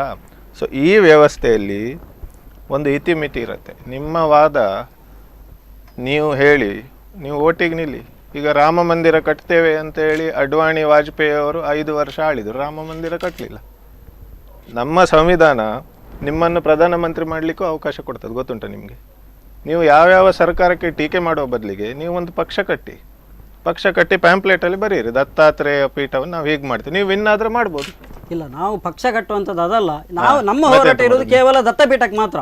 ದತ್ತಪೀಠಕ್ಕೋಸ್ಕರ ನಮ್ಮ ಹೋರಾಟ. ಅದೇ ಈಗ ಪ್ರಜಾಪ್ರಭುತ್ವದಲ್ಲಿ ನಿಮ್ಮ ರೆಪ್ರೆಸೆಂಟೇಟಿವ್ಸ್ ಅನ್ನು ಕಳಿಸಿ, ಸುನೀಲ್ ಕುಮಾರಿಗೆ ಒತ್ತಡ ಹಾಕಿ. ನೀವು ಅಲ್ಲಿ MLA ಅವರಲ್ವಾ? ಅಲ್ಲ, ನೀವು ಸುನೀಲ್ ಕುಮಾರ್ ಮನೆ ಎದುರು ಗಲಾಟೆ ಮಾಡಿದ್ರಿ. ಅಲ್ಲ, ಪ್ರಜಾಪ್ರಭುತ್ವದಲ್ಲಿ ಸುನೀಲ್ ಕುಮಾರ್ ಮನೆ ಎದುರು ಗಲಾಟೆ ಮಾಡಿದ್ರಿ. ಅಲ್ಲ, ಪ್ರಜಾಪ್ರಭುತ್ವ ಸುನೀಲ್ ಕುಮಾರ್ ಅವರು ನಮ್ಮ ಪರವಾಗಿ ಹೋರಾಟ ಮಾಡ್ತಾನೆ ಇದ್ದಾರೆ. ಎಲ್ಲಿ ಮಾಡ್ತಿದ್ದಾರೆ? ಎಲ್ಲಿ? ದತ್ತಪೀಠದ ಪರವಾಗಿ ಯಾವತ್ತಿನಿಂದ ಬಜರಂಗ ರಾಜ್ಯ ಸಂಚಾಲಕ ಅವರು MLA ಆಗ್ತಿದ್ದಾರೆ, ಅವತ್ತಿನಿಂದ ಹೋರಾಟ ಮಾಡ್ತಾನೆ ಬಂದಿದ್ದಾರೆ. ಅವರು MLA ಆಗ್ತಿದ್ದಾರೆ ಬಿಟ್ರೆ ಬೇರೆ ಏನಾಗಿಲ್ಲ. ಅಲ್ಲ, ಹೋರಾಟ ಇದು ನಿರಂತರ. ಹೋರಾಟ ಮಾಡಿದ ಕೂಡಲೇ ನಮಗೆ ನ್ಯಾಯ ಸಿಗಬೇಕು. ಅಲ್ಲಿ ದತ್ತಪೀಠದಲ್ಲಿ ತೆರವು ಮಾಡಬೇಕು. ಅಧಿಕಾರ ಸುನೀಲ್ ಕುಮಾರ್ ಅವರು, ಸುನೀಲ್ ಕುಮಾರ್ ಇದು ಪ್ರಜಾಪ್ರಭುತ್ವದಲ್ಲಿ ಹೋರಾಟದ ಒಂದು ರೀತಿ. ಇದು ಅಷ್ಟೇ. ಹೋರಾಟ ನಿರಂತರವಾಗಿ ನಡೀತಾನೆ ಇರ್ತದೆ. ಇವರು ಶಾಸಕರಾಗಿ ಆಯ್ಕೆಯಾಗಿ ಬಂದು ಅಂತದೇನಾದ್ರೂ ಇದೆಯಾ? ಈಗ ನ್ಯಾಯಾಲಯದಲ್ಲಿ ಇದೆ, ಅದು ಹೋರಾಟ ನಡೀತಾನೆ ಬರ್ತಿದೆ. ಖಂಡಿತ ಇದರಲ್ಲಿ ಯಶಸ್ಸು ಸಿಕ್ಕೇ ಸಿಗುತ್ತೆ. ಅದಕ್ಕೋಸ್ಕರ ನಾವು ಹೋರಾಟ ಮಾಡ್ಬೇಕು, ನಾವು ಪಕ್ಷವನ್ನು ಕಟ್ಟಬೇಕಂದ್ರೆ ಇದು ಹಾಸ್ಯಾಸ್ಪದ. ಎಲ್ಲರೂ ಪಕ್ಷ ಕಟ್ತಾ ಹೋದ್ರೆ ಅದು ಹೇಗಾಗುತ್ತೆ? ಇದು ಪ್ರಜಾಪ್ರಭುತ್ವದಲ್ಲಿ ಮೊದಲೇ ಸಾಕಷ್ಟು ಪಕ್ಷಗಳು ಈಗಲೇ ಸಿಕ್ಕಾಪಟ್ಟೆ ಆಗಿಬಿಟ್ಟಿದೆ. ಯಾವ ಪಕ್ಷವು ದತ್ತಪೀಠ ಮಾಡ್ತೇವೆ ಅಂತ ಹೇಳ್ತಾ ಇಲ್ಲ ಅಲ್ಲ. ನೀವು ಹೇಳಿ, ನಿಮ್ಮ ಹೋರಾಟ ಪಕ್ಷ ಅಲ್ಲ. ನೀವು ರಾಜಕಾರಣಿಗಳಿಗೆ ಟೀಕೆ ಮಾಡೋ ಬದಲಿಗೆ ನೀವೇ ಸರ್ಕಾರ ಆಗಿ, ಇಲ್ಲ ಪಕ್ಷ ನೀವೇ ಸರ್ಕಾರ ಆಗಿ, ನೀವೇ ಮುಖ್ಯಮಂತ್ರಿ, ನೀವೇ ಆಗಿ ಮುಖ್ಯಮಂತ್ರಿ. ಯಾರು ಬೇಡ ಹೇಳ್ತಾರೆ? ನಿಮ್ಗೆ ಪ್ರಜಾಪ್ರಭುತ್ವದಲ್ಲಿ ಅವಕಾಶ ಉಂಟು. ಅಲ್ಲ, ನಿಮ್ಗೆ ಈಗ ಕಾಂಗ್ರೆಸ್ ಮೇಲೆ JDS ಮೇಲೆ ಬೇಜಾರು ಉಂಟಲ್ಲ, ನೀವು ಹೋರಾಟವನ್ನೇ ಮಾಡಬೇಡಿ. ಇಲ್ಲ, ನಾನು ಹೇಳುದು ಪ್ರಜಾಪ್ರಭುತ್ವದ ವ್ಯವಸ್ಥೆಗೆ ಅನುಗುಣವಾಗಿ ಹೋರಾಟ ಮಾಡಿ ಹೇಳಿದ್ರು. ಸ್ವಾತಂತ್ರ್ಯದ ಮೊದಲು ತಲ್ವಾರ ಹಿಡ್ಕೊಂಡು ಖಡ್ಗ ಹಿಡ್ಕೊಂಡು ರಾಜರು ಯುದ್ಧ ಮಾಡ್ತಿದ್ರು. ಈಗ ಹಾಗೆ ಪ್ರಜಾಪ್ರಭುತ್ವದ ಇದರಲ್ಲೇ ಹೋರಾಟ ಮಾಡ್ಲಿಕ್ಕೆ ಪ್ರಜಾಪ್ರಭುತ್ವ ಹಕ್ಕು ಕೊಟ್ಟಿದೆ. ಅದರ ಪ್ರಕಾರ ನಾವು ಹೋರಾಟ ಮಾಡ್ತಿದ್ದೇವೆ ಅಷ್ಟೇ. ಪ್ರಜಾಪ್ರಭುತ್ವ ಪ್ರಕಾರ ಹೋರಾಟ. ದತ್ತಮಾಲೆಯನ್ನು ಹಾಕ್ತಾರೆ. ಒಂದು 14 ದಿವಸ ದತ್ತಮಾಲೆಯನ್ನು ಹಾಕಿ ಶುದ್ಧಾಚಾರದಿಂದ ಭಕ್ತಾದಿಗಳಲ್ಲಿ ತೆರಳ್ತಾರೆ. ಇದೊಂದು ಹೋರಾಟ ಮತ್ತು ಭಕ್ತಿ ಮತ್ತು ಹೋರಾಟದ ಅಭಿಯಾನ ಇದು. ಆ ಪ್ರಜಾಪ್ರಭುತ್ವ ಏನು ಹಕ್ಕು ಕೊಟ್ಟಿದ್ದು ಅದರ ಪ್ರಕಾರ ನಾವು ಹೋರಾಟ ಮಾಡ್ತಾ ಬಂದಿದ್ದೇವೆ ಅಷ್ಟೇ. ಅದನ್ನ ಬಿಟ್ಟರೆ ನಾವು ಎಲ್ಲರೂ ರಾಜಕೀಯ ಪಕ್ಷವನ್ನು ಕಟ್ಟಿಕೊಂಡೇ ನಮ್ಗೆ ಮಾಡ್ಲಿಕ್ಕೆ ಆಗುತ್ತಾ? ಎಸ್, ಎಲ್ಲಿಂದ ಕರೆ ಮಾಡ್ತಾ ಇದ್ದೀರಾ? ನಿಮ್ಮ ಹೆಸರು? ಸರ್ ನಮಸ್ತೆ, ನಾನು ರಾಜೇಶ್ ಮಾತಾಡ್ತಿದ್ದೇನೆ. ಹೇಳಿ ಹೇಳಿ. ಸರ್ ಆಕ್ಚುಲಿ ಈಗ ಆಗ್ತಿರೋ ವಿಷಯ ಪ್ರಕಾರ ಅಲ್ಲಿ ಅಮೃತ್ ರೈ ಅವರು ಹೇಳ್ತಿದ್ದಾರೆ ಬಿಜೆಪಿ ಅವರು ಇನ್ವಾಲ್ವ್ಮೆಂಟ್ ಮಾಡ್ಬೇಕು ಅಂತ ಹೇಳಿ. ಸೊ ನಾನು ಒಂದು ಕೇಳುದು, 5-6 ವರ್ಷದಿಂದ ಕಾಂಗ್ರೆಸ್ ಗವರ್ಮೆಂಟ್ ಉಂಟು, ಇವ್ರು ಯಾವ ತರದ ಹಿಂದೂ ಕಾರ್ಯಕ್ರಮಕ್ಕೆ ಇವರು ಸಪೋರ್ಟ್ ಕೊಟ್ಟಿದ್ದಾರೆ ಅಂತ ಹೇಳಿ. ಇತ್ತೆಲ್ಲ ದೇವಸ್ಥಾನದಲ್ಲಿ ಅವರು ಮುಜರಾ ಇಲಾಖೆ ಸೇರಿಸಿ ಬಿಟ್ಟಿದ್ದಾರೆ. ಅದರ ಮೇಲೆ ಇವರಿಗೆ ಟಿಪ್ಪು ಸುಲ್ತಾನ್ ಜಯಂತಿ ಮಾಡ್ಲಿಕ್ಕೆ ಇವರಿಗೆ ಪುರ್ಸೋತಿದೆ, ನಮ್ಮ ದತ್ತ ಜಯಂತಿ ಬಗ್ಗೆ ಇವರಿಗೆ ಮಾತಾಡ್ಲಿಕ್ಕೆ ಪುರ್ಸೋತಿಲ್ಲ ಇವರಿಗೆ. ಅದರ ಮೇಲೆ ಮತ್ತೆ ಪುನಃ ದತ್ತಪೀಠದ ಹೆಸರನ್ನು ಕೂಡ ಚೇಂಜ್ ಮಾಡಿ ಅದೇನೋ ಬಾಬಾ ಬುಡಂಗಿರಿ ಅಂತ ಅವರು ಏನು ಮಾಡಿದ್ದಾರೆ ಅಂತ ಎಲ್ಲ ಇವರಿಗೆ ಪುರ್ಸೋದುಂಟು ಇವರಿಗೆ ಆಕ್ಚುಲಿ ಹೇಳೋದಾದ್ರೆ. ಮತ್ತೆ ಇವರೇನು ಆಕ್ಚುಲಿ ಅಂದ್ರೆ ಈಗ ಬಿಜೆಪಿ ಇನ್ವಾಲ್ವ್ಮೆಂಟ್ ಮಾಡಿ ಅದ್ರಲ್ಲಿ ಆದ್ರೆ ಇವ್ರು ಹೇಳ್ತಾರೆ ಒಂದು ಹಿಂದೂ ಪರಿಷತ್ ಆಗಿರ್ಬೋದು, ನಮ್ಮ ಹಿಂದೂಸನ್ ಆಗಿರ್ಬೋದು, ಬಿಜೆಪಿ ಸಂಬಂಧಪಟ್ಟ ಪಕ್ಷ ಅಂತ ಹೇಳಿ ಇವರು ಕ್ರಿಯೇಟ್ ಮಾಡ್ತಿದ್ದಾರೆ. ಇಂತೆಲ್ಲ ಮಾಡುವ ಅಗತ್ಯ ಇವರಿಗೆ ಏನುಂಟು ಅಂತ ಹೇಳಿ ನಾ ಹೇಳುದು. ಆಕ್ಚುಲಿ ನಾನು 40 ವರ್ಷದಿಂದ ಕಾಂಗ್ರೆಸ್ ಗವರ್ಮೆಂಟ್ ರೂಲಿಂಗ್ ಮಾಡ್ತಾ ಉಂಟು. ಹಿಂದೂ ಪಕ್ಷ ಇವತ್ತು ಹಿಂದೂ ಒಂದು ಧರ್ಮ ಈ ಸ್ಥಿತಿ ಬರ್ಬೇಕಾದ್ರೆ ಕಾರಣ ಇದಕ್ಕೆ ಕಾಂಗ್ರೆಸ್ ಆಕ್ಚುಲಿ. ಅದು ಇರುವಂತ ಇಂಗ್ಲೆಂಡ್ ಬಂದಂತಹ ಜನ ಆಗಿರ್ಬೋದು, ಇವರಿಂದಾಗಿ ನಮ್ಮ ಈ ಹಿಂದೂ ಧರ್ಮ ಇವತ್ತು ಈ ಹಂತದ ಬಂದ್ಕೊಂಡಿದೆ. ಇದಕ್ಕೆ ಇವತ್ತು ಹಿಂದೂ ಧರ್ಮ ಎಷ್ಟು ಅಂತ ಒಂದು ಸಪೋರ್ಟ್ ಸಿಗ್ತದೆ ಹೇಳಿದ್ರೆ ಅದಕ್ಕೆ ಕಾರಣ ಬಿಜೆಪಿ. ನಾನು ಅಷ್ಟೇ ಹೇಳಿಕ್ಕೆ ಇಷ್ಟಪಡ್ತೀನಿ ಅಷ್ಟೇ ಸರ್. ಎಸ್, ಧನ್ಯವಾದಗಳು ಸರ್ ಸ್ಪಂದನ ಜೊತೆ ಮಾತಾಡಿದ್ದಕ್ಕೆ. ಈಗಾಗಲೇ ಅವ್ರು ಹೇಳಿದಾಗೆ ಕಾಂಗ್ರೆಸ್ ಈ ಒಂದು ಹಿಂದೂಗಳ ಅಸ್ತಿತ್ವವನ್ನು ಅಲ್ಲಾಡಿಸುವಂಥ ಒಂದು ಪ್ರಯತ್ನವನ್ನು ಮಾಡಿದೆ. ಅದೇ ರೀತಿಯಲ್ಲಿ ಟಿಪ್ಪು ಜಯಂತಿಯನ್ನು ಕೂಡ ಮಾಡಿದೆ. ಹಿಂದೂ ಜಯಂತಿಗಳಿಗೆ ಹಿಂದೂ ಏನು ಸಾಧನೆ ಮಾಡಿದಂಥವ್ರು ಅಥವಾ ಸಾಧಕರೇನಿದ್ದಾರೆ ಅವರ ಜಯಂತಿಗಳಿಗೆ ಒತ್ತು ಕೊಡಲಿಲ್ಲ, ಅಂದರೆ ಹಿಂದೂಗಳಿಗೆ ಒತ್ತು ಕೊಡುವಂಥ ಒಂದು ಕೆಲಸವನ್ನು ಕಾಂಗ್ರೆಸ್ನವರು ಮಾಡಲಿಲ್ಲ ಅಂತಕ್ಕಂಥ ಮಾತುಗಳು ಮತ್ತು ದೇವಸ್ಥಾನಗಳನ್ನು ಮುಜರಾಯಿ ಇಲಾಖೆಗೆ ಸೇರಿಸುವಂಥ ಒಂದು ಪ್ರಯತ್ನಗಳು, ಒಟ್ಟಾರೆಯಲ್ಲಿ ಹಿಂದೂಗಳಿಗೆ ಕಾಂಗ್ರೆಸ್ ಏನೂ ಮಾಡಲಿಲ್ಲ ಅಂತಕ್ಕಂಥ ಮಾತುಗಳನ್ನು ಹೇಳಿದ್ರು. ನಿಜವಾಗಿ ಟಿಪ್ಪು ಜಯಂತಿ ಬಗ್ಗೆ ವಿವಾದ ಆಯಿತು. ಬಟ್ ಸಿದ್ದರಾಮಯ್ಯ ಸರ್ಕಾರ ಇದ್ದಾಗ 41 ಜಯಂತಿ ಮಾಡಿದೆ. ಕೃಷ್ಣ, ಬುದ್ಧ ಜಯಂತಿ, ಗುರುನಾನಕ್, ನಾರಾಯಣ ಗುರು, ನಮ್ಮ ಬಿಲ್ಲವ ಎಲ್ಲ ಜಯಂತಿ ಮಾಡಿದೆ. ಎಲ್ಲ ಹಿಂದೂಗಳೇ. ಕ್ರಿಸ್ತ ಜಯಂತಿಯೂ ಮಾಡಿದೆ. ಯಾಕಂದರೆ ಎಲ್ಲರೂ ಟ್ಯಾಕ್ಸ್ ಕಟ್ತಾರೆ. ಈಗ ನಿಮಗೆ ಇಷ್ಟ ಇಲ್ಲದಿದ್ದರೆ ನೀವು ಹೋಗಬೇಡಿ. ಸರ್ಕಾರಕ್ಕೆ ನಾವೊಂದು ಮೊಬೈಲ್ ತಗೊಳ್ಳುವಾಗಲೂ ಟ್ಯಾಕ್ಸ್ ಹೋಗ್ತದಲ್ಲ, ಎಲ್ಲರ ಟ್ಯಾಕ್ಸ್ ಕೊಟ್ಟು ಒಬ್ಬರ ಜಯಂತಿ ಮಾತ್ರ ಮಾಡೋದು ತಪ್ಪಾಗ್ತದೆ. ಒಂದು ಜಯಂತಿ ವಿಷಯ ಆಯಿತು, ಅವರಿಗೆ ಮಾಹಿತಿ ಇಲ್ಲ. ಅವರಿಗೆ ಅಂದರೆ ವಿವಾದ ಆದದ ನಿಮಿತ್ತ ಟಿಪ್ಪು ಜಯಂತಿ ಮಾತ್ರ ಗೊತ್ತು ಬಹುಶಃ ನಮ್ಮ ಕರೆ ಮಾಡಿದ ಸಹೋದರರಿಗೆ. ಮತ್ತೊಂದೇನೆಂದರೆ ಮುಜರಾಯಿ ಇಲಾಖೆ ಅಂದರೆ ಅದು ಕಾಂಗ್ರೆಸ್ ಮತ್ತು ಬಿ ಜೆ ಪಿದಲ್ಲ, ಅದು ಸರ್ಕಾರದ್ದು. ಮುಜರಾಯಿ ಇಲಾಖೆ ಇರೋದು ಯಾಕೆಂದರೆ ಈಗ ಜಾತಿ ಮತ ಭೇದ ಇಲ್ಲದೆ ಸಾರ್ವಜನಿಕರು ಹೋಗಿ ದೇವಸ್ಥಾನಕ್ಕೆ ಹಣ ಹಾಕ್ತಾರೆ. ಕೆಲವು ದೇವಸ್ಥಾನದಲ್ಲಿ ಒಳ್ಳೆ ಮ್ಯಾನೇಜ್ಮೆಂಟ್ ಅವ್ರು ಇರ್ಬೋದು. ಅನೇಕ ಕಡೆ ಈಗ ಎಲ್ಲ ಒಂದು ಸ್ವಾಮೀಜಿಗಳು ತೀರ್ಕೊಂಡಾಗ ಉತ್ತರಾಧಿಕಾರಿ ಇಲ್ಲದೆ ಇರುವಂಥದ್ದು, ಅದು ಯಾರಿಗೆ ಸೇರ್ತದೆ? ಕೋಟಿಗಟ್ಟಲೆ ಆಸ್ತಿ, ಸಾವಿರಗಟ್ಟಲೆ ಹಣ ಡೈಲಿ ಬರ್ತದೆ. ಅದಕ್ಕೆ ಸರ್ಕಾರ ಅಂದರೆ ನಮ್ಮದೇ ಅಲ್ವಾ, ಪ್ರಜಾಪ್ರಭುತ್ವ. ಸೊ ಒಂದು ಇಲಾಖೆ, ಬೇರೆ ಬೇರೆ ಇಲಾಖೆ. ಮತ್ತು ಅಲ್ಲಿಯ ಹಣ ಮಸೀದಿಗೆ ಹೋಗ್ತದೆ, ಎಲ್ಲ ಸುಳ್ಳು. ಇದೆಲ್ಲ ಕಾಂಗ್ರೆಸ್ಸನ್ನು ಹಿಂದೂ ವಿರೋಧಿ ಅಂತ ತೋರಿಸಲಿಕ್ಕೆ ದಾಖಲೆಗಳಿಲ್ಲ. ಮುಜರಾಯಿ ಇಲಾಖೆಯ ಹಣ ದೇವಸ್ಥಾನಕ್ಕೆ ಹೋಗುವಂಥದ್ದು, ದೇವಸ್ಥಾನದಿಂದ ಸಂಗ್ರಹ ಆದದ್ದು. ಅದರಲ್ಲಿ ಪರ್ಸೆಂಟೇಜ್ ಎಲ್ಲ ಇದೆ, ನನ್ನ ಹತ್ರ ಉಂಟು. ಮೊಬೈಲ್ ಆಫ್ ಮಾಡಿದ್ದೇನೆ, ಅದರಲ್ಲಿ ಎಲ್ಲ ದಾಖಲೆ ಉಂಟು ನನ್ನ ಹತ್ರ. ಮತ್ತು ಮುಜರಾಯಿ ಇಲಾಖೆಯನ್ನು ಇಷ್ಟ ಇಲ್ದಿದ್ರೆ ಬಿ ಜೆ ಪಿ ಸರ್ಕಾರ ಇದ್ದಾಗ ತೆಗೆದು ಬಿಸಾಡ್ಬೋದಿತ್ತಲ್ಲ. B J P C T Ravi ಅವರು ಸರ್ಕಾರ ಇದ್ದಾಗ ಮುಜರಾಯಿ ಇಲಾಖೆಯನ್ನು ತೆಗೆದು ಬಿಸಾಡ್ಬೋದಿತ್ತಲ್ಲ, ನಾವು ಬೇಡ ಹೇಳಿದೆವು. ಅಲ್ಲ, ಅವರು ಕರೆ ಮಾಡಿದವರು ಕೇಳಿರೋದು ಮುಜರಾಯಿ ಇಲಾಖೆಯನ್ನು ಸುಪರ್ದಿ ತಗೊಳ್ಳಿಕ್ಕೆ ಕಾಂಗ್ರೆಸ್ಗೆ ಆಸಕ್ತಿ ಇದೆ, ಮತ್ತು ಟಿಪ್ಪು ಸುಲ್ತಾನ್ ಜಯಂತಿ ಮಾಡಲಿಕ್ಕೆ ಆಸಕ್ತಿ ಇದೆ. ಈ ದತ್ತದ ಜಯಂತಿಯ ಬಗ್ಗೆ ಕಾಂಗ್ರೆಸ್ನ ನಿಲುವೇನಂತ ಕೇಳಿದ್ರು. ಅವರು ನನಗೆ ಕೇಳಿದಲ್ಲ, ಮಾತಾಡ್ತೇನೆ. ನಿಮಗೆ ಏಜ್ ಸ್ವಲ್ಪ ಯಂಗ್ ಅಲ್ವಾ, ನೀವು ಸ್ಪೀಡ್ ತಗೊಳ್ಬೇಡಿ ಅಷ್ಟು. ಮುಜರಾಯಿ ಇಲಾಖೆ ಬಗ್ಗೆ ನಾನು ಹೇಳಿದೆ. ಮುಜರಾಯಿ ಇಲಾಖೆ ಅಂದರೆ ಬಹುತೇಕ ಜನರ ತಲೆಯಲ್ಲಿ ನಾವು ಹಣ ಹಾಕಿದರೆ ಇದು ದೇವಸ್ಥಾನಕ್ಕೆ ಬರೋದಿಲ್ಲ ಅಂತ ಉಂಟು. ಅದೇ ದೇವಸ್ಥಾನಕ್ಕೆ ಬರ್ತದೆ. ಅಲ್ಲಿಯ ದೇವಸ್ಥಾನದಲ್ಲಿ ನಡೆಯುವ ಚಟುವಟಿಕೆಗಳಿಗೆ ಖರ್ಚಾಗ್ತದೆ. ಬೇಕಾದರೆ ಇನ್ನೊಂದು ಅದ್ರ ಮೇಲೆ ಡಿಬೇಟ್ ಮಾಡುವ, ನಾನು ದಾಖಲೆ ಇಟ್ಕೊಂಡು ಬರ್ತೇನೆ. ಆಮೇಲೆ ಅವ್ರು ಹೇಳಿದ್ರು ಟಿಪ್ಪು ಜಯಂತಿ ಬಗ್ಗೆ ನಾನು ಹೇಳಿದೆ. ರಾಮ ಮತ್ತು ಹಿಂದೂ ಬುದ್ಧ ಜಯಂತಿ, ಗುರುನಾನಕ್ ಜಯಂತಿ, ಕಬೀರ ಜಯಂತಿ, ಕನಕದಾಸ ಜಯಂತಿ, ಇವರೆಲ್ಲ ಮುಸಲ್ಮಾನರ, ನಾರಾಯಣ ಗುರು ಮುಸಲ್ಮಾನರ, ಅವರ ಜಯಂತಿ ಮಾಡಿದೆ ಸಿದ್ದರಾಮಯ್ಯ ಸರ್ಕಾರ. ಅದು ಪಬ್ಲಿಸಿಟಿ ಆಗಲಿಲ್ಲ. ಇವರು ವಿವಾದ ಇದ್ದದಕ್ಕೆ ಜನ ಮಾತಾಡ್ತಾರೆ. ಈಗ ಒಂದು ಕಾಂಟ್ರವರ್ಸಿ ಬಂದ್ಕೊಳ್ಳೋ ಪಿಕ್ಚರ್ ಹೋಗಿ ನೋಡ್ತೇವೆ ನಾವು, ಹೌದಾ ಅಲ್ಲ? ನಾರ್ಮಲ್ ಆಗಿ ಪಿಕ್ಚರ್ ಥಿಯೇಟ್ರಲ್ಲಿ ಬರ್ತದೆ, ಹೋಗ್ತದೆ, ನಾವು ನೋಡೋದಿಲ್ಲ. ಅಲ್ಲಿ ಏನಾದರೂ ವಿವಾದ ಇದ್ದಾಗ ನಮಗೆ ಹಾಗೆ, ನಮ್ಮ ಮನಸ್ಸೇ ಹಾಗೆ, ಎಂತ ಅದು ನೋಡುವ ಅಂತ. ಇನ್ನೊಂದು ಏನು ಸಬ್ಜೆಕ್ಟ್ ಹೇಳಿದ್ದು ನೀವು? ದತ್ತ ಜಯಂತಿ ಬಗ್ಗೆ ನನ್ನದೊಂದು ಹೇಳ್ತೇನೆ. ನಾನು ಉಡುಪಿಯಲ್ಲೇ ಹುಟ್ಟಿ ಬೆಳೆದವನು. ಉಡುಪಿಯಲ್ಲಿ ಎಲ್ಲ ಧಾರ್ಮಿಕ ಆಚರಣೆಗಳನ್ನು, ಹಿಂದೂ ಧಾರ್ಮಿಕ ಆಚರಣೆಗಳನ್ನು ಹತ್ತಿರದಿಂದ ನೋಡಿದ್ದೇನೆ ನಾನು. ರಾಮನವಮಿ ನೋಡಿದ್ದೇನೆ, ಕೃಷ್ಣ ಜನ್ಮಾಷ್ಟಮಿ ನೋಡಿದ್ದೇನೆ, ಗಣೇಶ ಚತುರ್ಥಿ ನೋಡಿದ್ದೇನೆ. ಮತ್ತು ಎಲ್ಲೆಲ್ಲಿ ಉತ್ಸವಗಳು, ಜಾತ್ರೆಗಳು, ಈಗ ಶಬರಿಮಲೆಗೆ ನನ್ನ ಸ್ನೇಹಿತರು ಹೋಗ್ತಾರೆ, ವ್ರತಧಾರಿಯಾಗಿ ಹೋಗ್ತಾರೆ. ನಾನು ಚಿಕ್ಕಂದಿನಿಂದಲೂ ನೋಡಿದ್ದೇನೆ. ಈ ದತ್ತ ಜಯಂತಿಯ ದತ್ತ ಮಾಲೆ ಅದೆಲ್ಲ ಒಂದು 15 ವರ್ಷದ ಹಿಂದೆ, ನನಗೆ ಗೊತ್ತಿಲ್ಲ, ಇವರು ಹೇಳಿ, ನನ್ನ ತಪ್ಪಾದರೆ ಅವ್ರು ಹೇಳಿ, ಇತ್ತೀಚೆಗೆ ಅದು ಶುರು ಆದಾಗೆ ತೋರ್ತದೆ ನಂಗೆ. ಒಂದು 15-20 ವರ್ಷ ಹಿಂದೆ ಇಲ್ಲಿಂದ ಯಾರು ದತ್ತಮಾಲೆ ಅಂತ ಹಾಕಿ ಹೋಗುವ ಸಂಪ್ರದಾಯಗಳೆಲ್ಲ ಇರಲಿಲ್ಲ. ಈ ನಮ್ಮ ದೇಶದ ರಾಜಕೀಯವನ್ನೇ ನೀವು ಸೂಕ್ಷ್ಮವಾಗಿ ನೋಡಿದರೆ, ಮುಂಚೆ ಭಾರತೀಯ ಜನತಾ ಪಾರ್ಟಿ, ಈಗ ಇವರು ಅದರ ಪ್ರತಿನಿಧಿ ಅಲ್ಲ. ಇಲ್ಲಿ ನಾನು ಮಾತಾಡೋದು ವೇಸ್ಟ್. ನೀವು ಬಿ ಜೆ ಪಿಯವರನ್ನು ಯಾಕೆ ಕರೀಲಿಲ್ಲ? ಕರಿಬೇಕಲ್ಲ. ಭಾರತೀಯ ಜನತಾ ಪಾರ್ಟಿಯವರು ವಿನ್ ಆಗ್ತಿರ್ಲಿಲ್ಲ ನಮ್ಮ ದೇಶದಲ್ಲಿ. ಮುಗಿಸ್ತೇನೆ. 1990s ಅವರು ರಾಮ ಮಂದಿರವನ್ನು ಇಶ್ಯೂ ಮಾಡಿಕೊಂಡ್ರು. ರಥಯಾತ್ರೆ ನಿಮಗೆ ನೆನಪುಂಟಾ? ಅಡ್ವಾಣಿಯವರು ರಥಯಾತ್ರೆ ಮಾಡಿದ ನೆನಪುಂಟಾ? ಯಾವ ಇಸ್ವಿಯಲ್ಲಿ? 92ರಲ್ಲಿ. ನೀವು ಶಾಲೆಗೆ ಹೋಗ್ತಿದ್ರೇನ?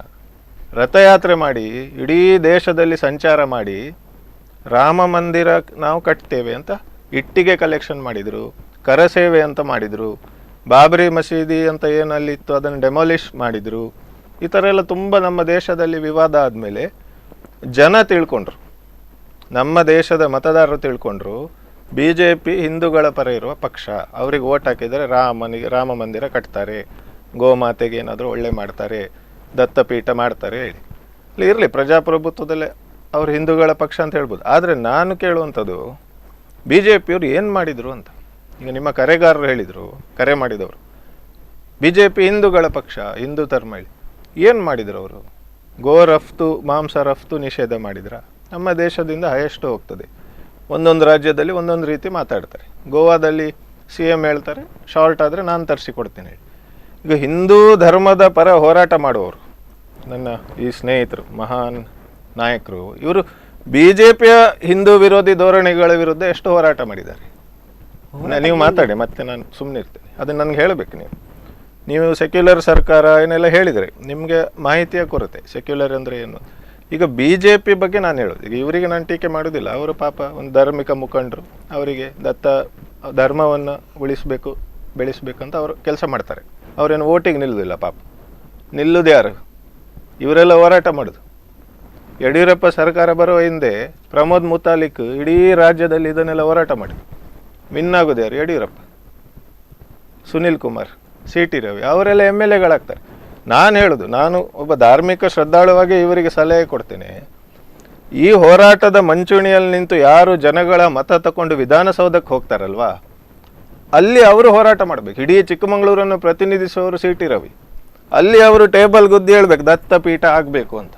ಇವರು ಇಲ್ಲಿ ಹೇಳಿದರೆ ಪ್ರಯೋಜನ ಇಲ್ಲ. ಇದು ನಮ್ಮ ವ್ಯವಸ್ಥೆಯಲ್ಲಿ ಶಾಸಕ ಅಂದರೆ 2 ಲಕ್ಷ ಜನರನ್ನು ಪ್ರತಿನಿಧಿಸೋನು. ರಘುಪತಿ ಭಟ್ರು ಹೇಳಬೇಕು, ನನಗೆ ದಾಖಲೆ ಇದ್ದರೆ ಕೊಡಿ. ರಘುಪತಿ ಭಟ್ರು, ಸುನೀಲ್ ಕುಮಾರು, CT ರವಿಯವರು, ಜೀವರಾಜ್ ಅವರು ಶೃಂಗೇರಿಯಿಂದ, ಸಾಕಲ್ವ ದತ್ತಪೀಠದ 4-5 ಕವರ್ ಆಯಿತು. ಇಷ್ಟು ಜನ ಯಾವತ್ತಾದರೂ ತನ್ನ ಶಾಸಕತ್ವದ ಅವಧಿಯಲ್ಲಿ ವಿಧಾನಸೌಧದಲ್ಲಿ ಚಳುವಳಿ ಮಾಡಿ ಮಾತನಾಡಿ ದತ್ತಪೀಠದ ಬಗ್ಗೆ ಹೋರಾಟ ಮಾಡಿದ ಮಾಹಿತಿ ಇದ್ರೆ ಕೊಡಿ, ನೋಡೋಣ, ಅದ್ರ ಬಗ್ಗೆ ಚರ್ಚೆ ಮಾಡೋಣ. ಈ ಕುರಿತಾಗಿ ನಾನು ಮತ್ತೆ ಮಾತಾಡ್ತೇನೆ. ಈಗಾಗಲೇ ಅವರು ಹೇಳಿರೋ ಹಾಗೆ ಈ ಒಂದು ದತ್ತಪೀಠದ ವಿಚಾರವಾಗಿ ಹಲವಾರು ಹಿನ್ನೆಲೆಗಳು ತೆರೆದುಕೊಳ್ತಾ ಹೋಗಿದೆ. ಅದೇ ರೀತಿಯಲ್ಲಿ ಮುಂದಿನ ದಿನಗಳಲ್ಲಿ ಈ BJP ಏನು ಮಾಡುತ್ತೆ ಈ ಒಂದು ದತ್ತಪೀಠದ ವಿಚಾರವಾಗಿ, ಈ ಕುರಿತಾಗಿ ಕೂಡ ಚರ್ಚೆಯನ್ನು ಮಾಡ್ತೇನೆ. ಅದಕ್ಕೂ ಮುನ್ನ ಚಿಕ್ಕದೊಂದು ವಿರಾಮ.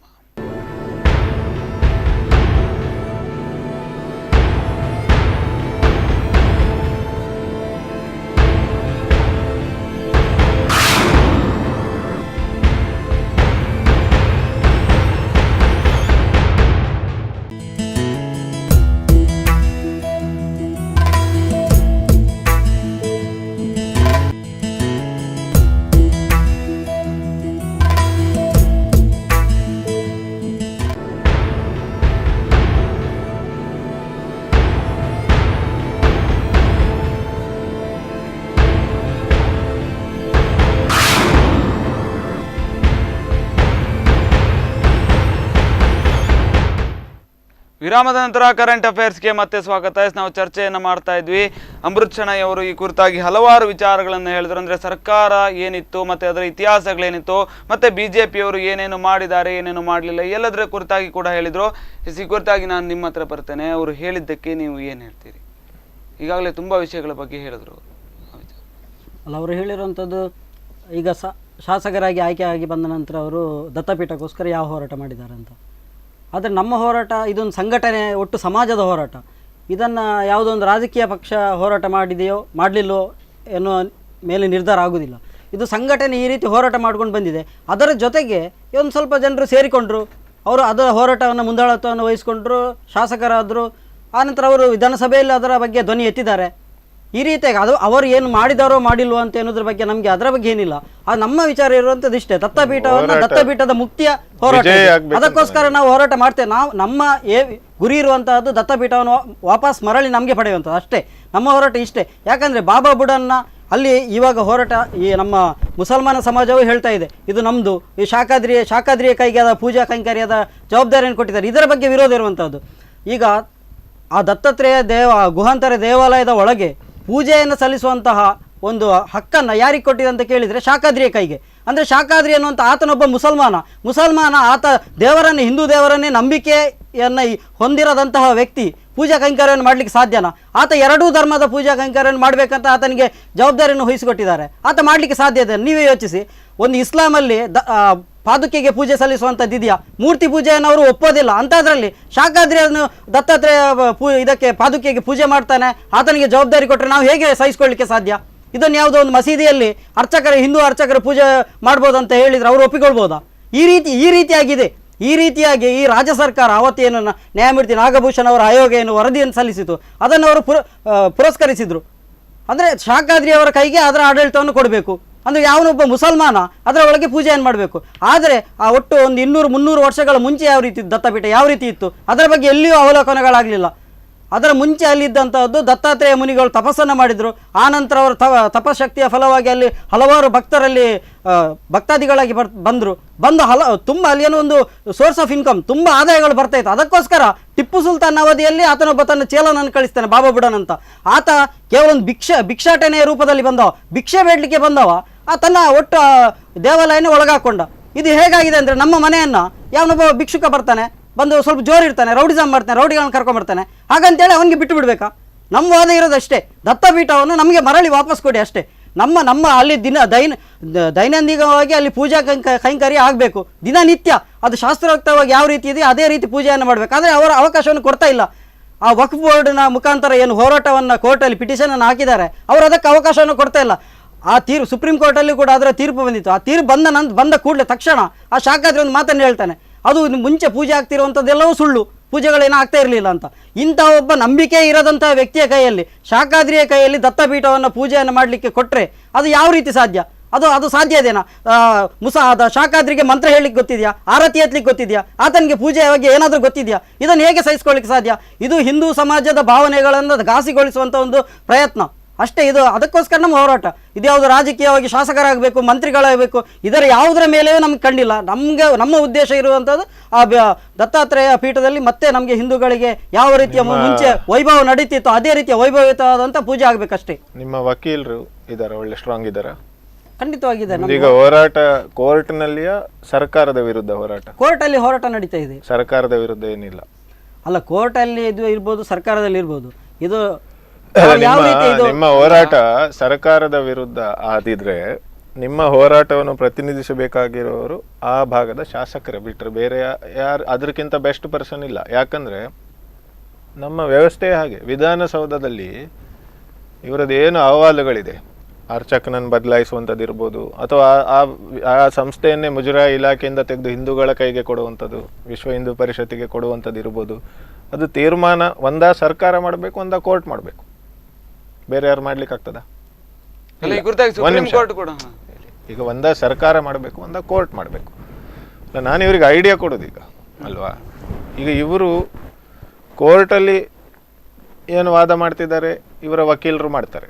ಸಾರ್ವಜನಿಕವಾಗಿ ಇವರೇನು ಚಳುವಳಿಗಳೆಲ್ಲ ಮಾಡ್ತಾರಲ್ಲ, ಅದು ಸರ್ಕಾರದ ಮೇಲೆ ಒತ್ತಡ ಹಾಕ್ಲಿಕ್ಕೆ ಆಗ್ತದೆ. ಆದರೂ ನಮ್ಮ ವ್ಯವಸ್ಥೆಯಲ್ಲಿ ಶೋಭಾ ಕರಂದ್ಲಾಜೆ ಇದ್ದಾರೆ, ಅವರು ಮಾತಾಡ್ಬೋದು ಸಂಸತ್ತಿನಲ್ಲಿ, ಅವರ ಕ್ಷೇತ್ರ ಇದು. 4.5 ವರ್ಷದಲ್ಲಿ ಅವ್ರು ಏನು ಮಾತಾಡಿದ್ದಾರೆ ದೇವರಿಗೆ ಗೊತ್ತು, ಇವರಿಗೆ ಗೊತ್ತಿರ್ಬೋದು. ನಮ್ಮ ವ್ಯವಸ್ಥೆಯಲ್ಲಿ ಸರ್ಕಾರದ ತೀರ್ಮಾನಗಳನ್ನು ಇವರು ಪ್ರಶ್ನಿಸ್ತಾ ಇರುವಾಗ ಫಸ್ಟ್ ನಾನು ಹೇಳಿದೆ, ಇವರಿಗೆ ಸಿಟ್ಟು ಬಂತು. ನೀವೇ ಸರ್ಕಾರ ಆಗಿ ನೀವೇ CM ಆಗಿ ನಾವು ಅದಕ್ಕಿರೋದಲ್ಲ ಹೇಳಿದ್ರು. ಸರಿ, ಅದು ಇಷ್ಟ ಇಲ್ಲ ಅವರಿಗೆ.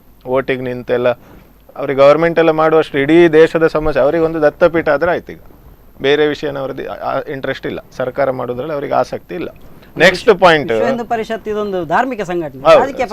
ಆಯ್ತು, ಐ ಅಗ್ರಿ, 100% ಅಗ್ರೀಡ್. ಆದ್ರೆ ನಿಮ್ಮ ಮುಖಂಡರಲ್ಲಿ MLA ಎದುರು ತೋರಿದ್ರು, ನಾನು ಅದಕ್ಕೆ ನಾ ಮಾತಾಡಿದ್ದೆ. ಅಲ್ಲ, ಒಂದ್ ನಿಮಿಷ ಮಾರ, ನೀವು ಅಲ್ಲ ಅಮೃಷೇಣ ಅವರೇ, ನಾ ಒಂದು ಮಾತನ್ನು ಹೇಳ್ತೇನೆ ನಿಮ್ಗೆ. ನೀವು ರಾಜಕೀಯವಾಗಿ ಯಾಕೆ ನೋಡ್ತಾ ಇದ್ದೀರಿ? ನಾನು ರಾಜಕೀಯ ಪಕ್ಷವನ್ನು ದತ್ತಪೀಠ ಹೋರಾಟವನ್ನು ರಾಜಕೀಯ ಕರ್ನಾಟಕವನ್ನು ತೆಗೆದಿಟ್ಟು ಅಲ್ಲೊಂದು ಸ್ವಾಭಿಮಾನದ ಸಂಕೇತವಾಗಿ ನೋಡ್ಬೋದಲ್ಲ. ನೀವು ಮಾತೆತ್ತಿದ ಕೂಡಲೇ CT ರವಿ, ಸುನಿಲ್ ಕುಮಾರ್, ಜೀವರಾಜ್, ಶೋಭಾ ಮಂಗ ಮಾಡ್ತಿದ್ದಾರೆ. ನಿಮ್ಗೆ ಬುದ್ಧಿ ಹೇಳಿಲ್ಲ. ಮಂಗ ಮಾಡ್ತಿರುವಂತದ್ದು ಯಾರು? ಹಿಂದೂ ಸಮಾಜಕ್ಕೆ ಮಂಗ ಮಾಡ್ತಿರುವಂತವ್ರು ಯಾರು ನೋಡಿ? ಕಳೆದ ವರ್ಷ ಹದಿನೇಳರಲ್ಲಿ ಸುಪ್ರೀಂ ಕೋರ್ಟ್ ಒಂದು ಇದನ್ನು ಕೊಟ್ಟಿದ್ದು, ಆದೇಶವನ್ನು ಕೊಟ್ಟಿತ್ತು. ಕರ್ನಾಟಕದ ಮುಜರಾಯಿ ಕಮಿಷನರ್ ಅವರು ಇದನ್ನು ವರದಿಯನ್ನು ಸಲ್ಲಿಸಬೇಕು. ಆ ವರದಿಯನ್ನು ಸಲ್ಲಿಸಿದ್ರು ಅವರು 2014 ಅಲ್ಲ 2000, ಅದು ವೋಟಿಂಗ್ ನಿಲ್ಲುವಂಥದ್ದಿರಲಿ. 2014ರಲ್ಲಿ ಸುಪ್ರೀಂ ಕೋರ್ಟ್ ಓಪನ್ ಕೋರ್ಟಲ್ಲಿ ಇಲ್ಲಿಯ ಕರ್ನಾಟಕದ ಮುಜರಾಯಿ ಕಮಿಷನರ್ ಅವರು ಸಲ್ಲಿಸಿದಂಥ ವರದಿಯನ್ನು ಓಪನ್ ಮಾಡಿ ಓದಿದೆ. ಅದರಲ್ಲಿದೆ ಏನಂದರೆ ಹಿಂದೂಗಳ ಶ್ರದ್ಧಾಬಿಂದು ಶ್ರದ್ಧಾ ಕೇಂದ್ರ ದತ್ತಪೀಠ, ಆ ದತ್ತಾತ್ರೇಯ ಸ್ವಾಮಿಗಳ ಹೆಸರಲ್ಲಿ ಸರ್ಕಾರದಿಂದ ತಸ್ತಿಕ್ ಹೋಗ್ತಾ ಇದೆ. 1,29,000 ರೂಪಾಯಿ ತಸ್ತಿಕ್ ಹೋಗ್ತಾ ಇದೆ. ಆದರೆ ಅಲ್ಲಿ ಹಿಂದೂಗಳ ಭಾವನೆಗಳಿಗೆ ಯಾವುದೇ ಬೆಲೆ ಇಲ್ಲ, ಹಿಂದೂ ಭಾವನೆಗಳಿಗೆ ಘಾಸಿಯಾಗಿದೆ. ಅದಕ್ಕೋಸ್ಕರ ಯಾವ ರೀತಿಯಾಗಿ ಹಿಂದೂ ಅರ್ಚಕರ ನೇಮಕವನ್ನು ಮಾಡಬೇಕೆಂದು ಮುಜರಾಯಿ ಕಮಿಷನರ್ ಅವರು ಸುಪ್ರೀಂ ಕೋರ್ಟ್ಗೆ ವರದಿಯನ್ನು ಕೊಟ್ಟಿದ್ದಾರೆ. ಆ ನಂತರ ಸುಪ್ರೀಂ ಕೋರ್ಟ್ ರಾಜ್ಯ ಸರ್ಕಾರಕ್ಕೆ ಒಂದು ಆದೇಶವನ್ನು ಮಾಡುತ್ತೆ. ಆ ಮುಜರಾಯಿ ಕಮಿಷನರ್ ಅವರ ವರದಿಯಲ್ಲಿ ಏನಿದೆ ಅದರ ಪ್ರಕಾರ ನೀವು ಕ್ರಮವನ್ನು ಕೈಗೊಳ್ಳಿ ಅಂತ. ಸಿದ್ದರಾಮಯ್ಯನ ಸರ್ಕಾರಕ್ಕೆ ಆವಾಗ ಆದೇಶವನ್ನು ಕೊಡುತ್ತೆ. ಆದರೆ ಈ ಸರ್ಕಾರ ಮಾಡಿರೋದೇನು? ಸರ್ಕಾರ ಏನು ಮಾಡುತ್ತೆ ಅಂದರೆ, ಹೌದು ನಾವು ಖಂಡಿತ ಮಾಡ್ತೇವೆ ಅಂತೇಳಿ ಇವರೊಂದು ಹೊಸದೊಂದು ಇದನ್ನು ಮಾಡಿದರು, ಆಯೋಗವನ್ನು ಮಾಡಿದರು. ನ್ಯಾಯಮೂರ್ತಿ ನಾಗಭೂಷಣ್ ಅಂತ ಅವರ ಹೆಸರಲ್ಲಿ ಒಂದು ಆಯೋಗವನ್ನು ಮಾಡಿದರು. ಅದರಲ್ಲಿ ನಮಗೆ ತದ್ವಿರುದ್ಧವಾಗಿ ಆ ವರದಿಯನ್ನು ಕೊಟ್ಟಿತ್ತು. ತೀರಾ ತದ್ವಿರುದ್ಧವಾಗಿ ಅಲ್ಲಿ ಶಾಖಾದ್ರಿಯ ಕೈಯಿಂದ ಪೂಜೆ ಮಾಡಿಸ್ಬೇಕಂತ ಅವರು ವರದಿಯನ್ನು ಕೊಟ್ಟರು ಅಷ್ಟೇ. ಒಟ್ಟು ಇದು ಮೋಸ ಅಲ್ವಾ? ಇದು ಹಿಂದೂ ಸಮಾಜಕ್ಕೆ ಮೋಸ. ಇದು ಯಾಕೆ ರಾಜಕೀಯವಾಗಿ ನೋಡಬೇಕು? ಇದೊಂದು ಮೋಸ. ಆವಾಗಿನ ರಾಜ್ಯ ಸರ್ಕಾರ ಯಾರ ನೇತೃತ್ವದಲ್ಲಿ ಇದ್ದಿದ್ದು? ಕಾಂಗ್ರೆಸ್ ಪಕ್ಷದ ಸಿದ್ದರಾಮಯ್ಯ ಅವರ ನೇತೃತ್ವದಲ್ಲಿ ಇದ್ದಂಥ ಸರ್ಕಾರ. ಆವಾಗ ಇದೊಂಥರ ಮೋಸನೆ ಮಾಡಿದ್ದು ಹಿಂದೂಗಳಿಗೆ. ಇಲ್ಲ ನಾವು ನಿಮ್ಮ ಪರವಾಗಿ ವರದಿ ಇದನ್ನು ಆಯೋಗವನ್ನು ಮಾಡ್ತೇವೆ ಅಂತ ಹೇಳಿ ಅಲ್ಲಿ ಏನು ಮಾಡಿದ್ರು, ಶಾಖಾದ್ರಿ ಅವರ ಕೈಗೆ ಒಟ್ಟು ಆಡಳಿತ ಮತ್ತೆ ಅದರ ಖರ್ಚು ವೆಚ್ಚ ಎಲ್ಲವನ್ನೂ ಅವರು ನೋಡ್ಕೊಳ್ಬೇಕು. ಸಿದ್ದರಾಮಯ್ಯ ಸರ್ಕಾರ ಹೋಯ್ತಲ್ಲ ಈಗ. ಅಲ್ಲ ಈಗ ನಿಮ್ಮ ಹೋರಾಟದ ಬಗ್ಗೆ ಹೇಳಿ ನೀವು. ಮುಂಚೆ ಮಾಡಿರೋದು. ಕೊನೆಯದಾಗಿ ಒಂದು ಪ್ರಶ್ನೆಯನ್ನ ಕೇಳ್ತೇನೆ. ಈ ಒಂದು ರಾಜಕೀಯ ಪಕ್ಷಗಳಾಗಿರ್ಬೋದು, ರಾಜಕಾರಣಿಗಳಾಗಿರ್ಬೋದು, ಈ ಒಂದು ದತ್ತಪೀಠ ಅಂತಲ್ಲ ಹಲವಾರು ವಿಷಯಗಳಲ್ಲಿ ಈ ಒಂದು ಧಾರ್ಮಿಕ ವಿಚಾರದ ಬಗ್ಗೆ ನಾನು ಹೇಳ್ತೇನೆ, ನೀವು ಇಬ್ರು ಎಷ್ಟು ಒಪ್ತೀರಿ ನನ್ಗೆ ಗೊತ್ತಿಲ್ಲ. ರಾಜಕೀಯ ಪಕ್ಷಗಳಲ್ಲಿ ಧಾರ್ಮಿಕ ವಿಚಾರಗಳ ಬಗ್ಗೆ ಮಾತನಾಡಿ ಧರ್ಮದವನ್ನು ನಾವು ರಕ್ಷಿಸ್ತೇವೆ ಎಂಬ ಭಾಷಣಗಳಲ್ಲೆಲ್ಲ ಹೇಳಿ ಓಟ್ ತಕೊಂಡು ಆ ಧರ್ಮ ರಕ್ಷಣೆಗೆ ಏನೂ ಕೆಲಸ ಮಾಡದ ಪಕ್ಷ ಹೇಳಿದರೆ ಭಾರತೀಯ ಜನತಾ ಪಕ್ಷ ಮತ್ತು ಅದರ ನಾಯಕರು. ಕಾಂಗ್ರೆಸ್ನ ನಾಯಕರುಗಳು ಬಂದು ರಾಮ ಮಂದಿರ ಕಟ್ತೇವೆ, ದತ್ತಪೀಠ ಮಾಡ್ತೇವೆ, ಇನ್ನೇನೋ ದೇವರ ಹೆಸರಲ್ಲೆಲ್ಲ ಓಟ್ ಕೇಳಿದ್ದು ನನಗೆ ಎಲ್ಲಿ ಗೊತ್ತಿಲ್ಲ. ಆ್ಯಸ್ ಅ ಪಾರ್ಟಿ ಪಕ್ಷವಾಗಿ ನಾವು ಎಲ್ಲಿ ಅದ್ರ ಬಗ್ಗೆ ಉಲ್ಲೇಖ ಮಾಡಲಿಲ್ಲ. ನಮ್ಮದು ಜಾತ್ಯತೀತ ನಿಲುವು. ನಾವು ಮಾತಾಡೋದಿದ್ರೆ ಅಭಿವೃದ್ಧಿ ಬಗ್ಗೆ ನಾವು ಮಾತಾಡ್ತೇವೆ. ಒಂದು ನಿಮಿಷ, ನಾನು ಬರ್ತೇನೆ ಆ ಪಾಯಿಂಟಿಗೆ. ನೋಡಿ, ಧಾರ್ಮಿಕ ನಂಬಿಕೆ ಇರುವವರು ನಮ್ಮ ಎಸ್ಪೆಷಲಿ ಕರಾವಳಿ ಭಾಗದಲ್ಲಿ ಇಂಥವರೇ ಇದ್ದಾರೆ ಎಲ್ಲಿ ಹೋದ್ರು. ಈಗ ಇವರಿಗೋಸ್ಕರ ನಾನು ಹೇಳೋದು, ಈಗ ಇವರು ಹೋರಾಟದಲ್ಲಿದ್ದಾರೆ. ಇವರು ನನ್ನನ್ನು ವಿರೋಧಿಯಾಗಿ ನೋಡಬಾರ್ದು. ನಾನು ಇವರ ಸಹೋದರನಾಗಿ ಇವರಿಗೆ ಒಂದು ಬುದ್ಧಿ ಮಾತು ಹೇಳ್ತೇನೆ. ಇವರು ಹೋರಾಟ ಮಾಡ್ತಾರೆ, ಇವರ ಹೋರಾಟದ ಲಾಭ ಕೆಲವು ವ್ಯಕ್ತಿಗಳು ಪಡೀತಿದ್ದಾರೆ ರಾಜಕೀಯವಾಗಿ. ಹೌದಾ ಅಲ್ಲ ಅಂತ ಇವರು ಮನೆಗೆ ಹೋಗಿ ಒಬ್ಬರೇ ಕೂತ್ಕೊಂಡು ಆಲೋಚನೆ ಮಾಡಲಿ ಬೇಕಾದ್ರೆ. ನಾನು ಹೇಳೋದು, ಇವರ ಹೋರಾಟ ಗೆಲ್ಲುವ ರೀತಿಯಲ್ಲಿ ಇರಬೇಕು, ಬರೀ ಒಂದು ಕಾಂಗ್ರೆಸ್ ಪಕ್ಷವನ್ನು ಸೋಲಿಸುವ ರೀತಿಯಲ್ಲ. ದತ್ತಪೀಠಕ್ಕೆ ನ್ಯಾಯ ಸಿಗಬೇಕಾದ್ರೆ ಇವರು ನಮ್ಮ ವ್ಯವಸ್ಥೆಯಲ್ಲಿ ಸರ್ಕಾರಕ್ಕೆ ಒತ್ತಾಯ ಮಾಡಬೇಕು. ಸರ್ಕಾರಕ್ಕೆ ಒತ್ತಾಯ ಮಾಡಬೇಕಾದ್ರೆ ಈ ಎಲ್ಲ ಜಿಲ್ಲೆಗಳಲ್ಲಿ ಗೆದ್ದವರು BJP ಶಾಸಕರು, MP ಯಾರಿರುವುದಿಲ್ಲ BJPಯವರು. ಇಲ್ಲ, ಒಳ್ಳೆ ಲಾಯರ್ ಹಾಕ್ಬೇಕು. ಇವರಿಗೆ ಎರಡೇ ದಾರಿ ಅಲ್ಲ. ಈಗ ರಾಜರ ಆಡಳಿತ ಇದ್ರೆ ಇವರು ಖಡ್ಗ ಹಿಡ್ಕೊಂಡು ಸಿಕ್ಕಿದವರನ್ನು ಚಾಕ ಕಟ್ ಮಾಡಿ ಮುಂಚಿನಾಗೆ ಮಾಡ್ಬೋದಿತ್ತು. ಈಗ ಹಾಗೆ ಮಾಡ್ಲಿಕ್ಕೆ ಆಗ್ತದಾ? ಇಲ್ಲ. ಈಗ ಕಾನೂನು ಉಂಟು, ಪೊಲೀಸ್ ಉಂಟು, ಕೋರ್ಟ್ ಉಂಟು. ಈಗ ಅವರು ಒಳ್ಳೆ ಲಾಯರ್ ಹಾಕಿ ಏನೆಲ್ಲ ವಾದ ಹೇಳಿದರು ನನಗೆ ಗೊತ್ತಿಲ್ಲ, ಅದ್ರ ಬಗ್ಗೆ ಮಾಹಿತಿ ಇಲ್ಲ. ಅವ್ರು ಯಾರು ಅರ್ಚಕರು ಅದೆಲ್ಲ ಮಂಡನೆ ಮಾಡಿ, ಮತ್ತು ಇತಿಹಾಸ, ಈಗ ರಾಮ ಮಂದಿರದ ಕೋರ್ಟಲ್ಲಿ ಎಷ್ಟು ವರ್ಷದಿಂದ ಉಂಟು, ಇತಿಹಾಸ ಸ್ಟಡಿ ಮಾಡಿ ಅಲ್ಲಿ ನಿಜವಾಗಿ ಏನಿತ್ತು ಅಂತ ಇವರು ಪ್ರೂವ್ ಮಾಡಬೇಕು. ಇದು ಸಂಪೂರ್ಣ ವಿಜಯ. ಇಡೀ ದತ್ತಪೀಠವನ್ನೇ ಇವರ ವಶಕ್ಕೆ, ಹಿಂದೂಗಳ ವಶಕ್ಕೆ ತಗೊಳ್ಳಿಕ್ಕೆ ಅಂದರೆ ಒಂದು ಹೋರಾಟ. ಅದು ಆಗುವ ತನಕ ಈ ಅರ್ಚಕರ ವಿಚಾರಗಳು ಅಂದರೆ ಸರ್ಕಾರದ ನಿಯಂತ್ರಣದಲ್ಲುಂಟು, ಆ ದೇವಸ್ಥಾನಕ್ಕೆ ಸರ್ಕಾರದ ನಿಯಂತ್ರಣದಲ್ಲುಂಟು.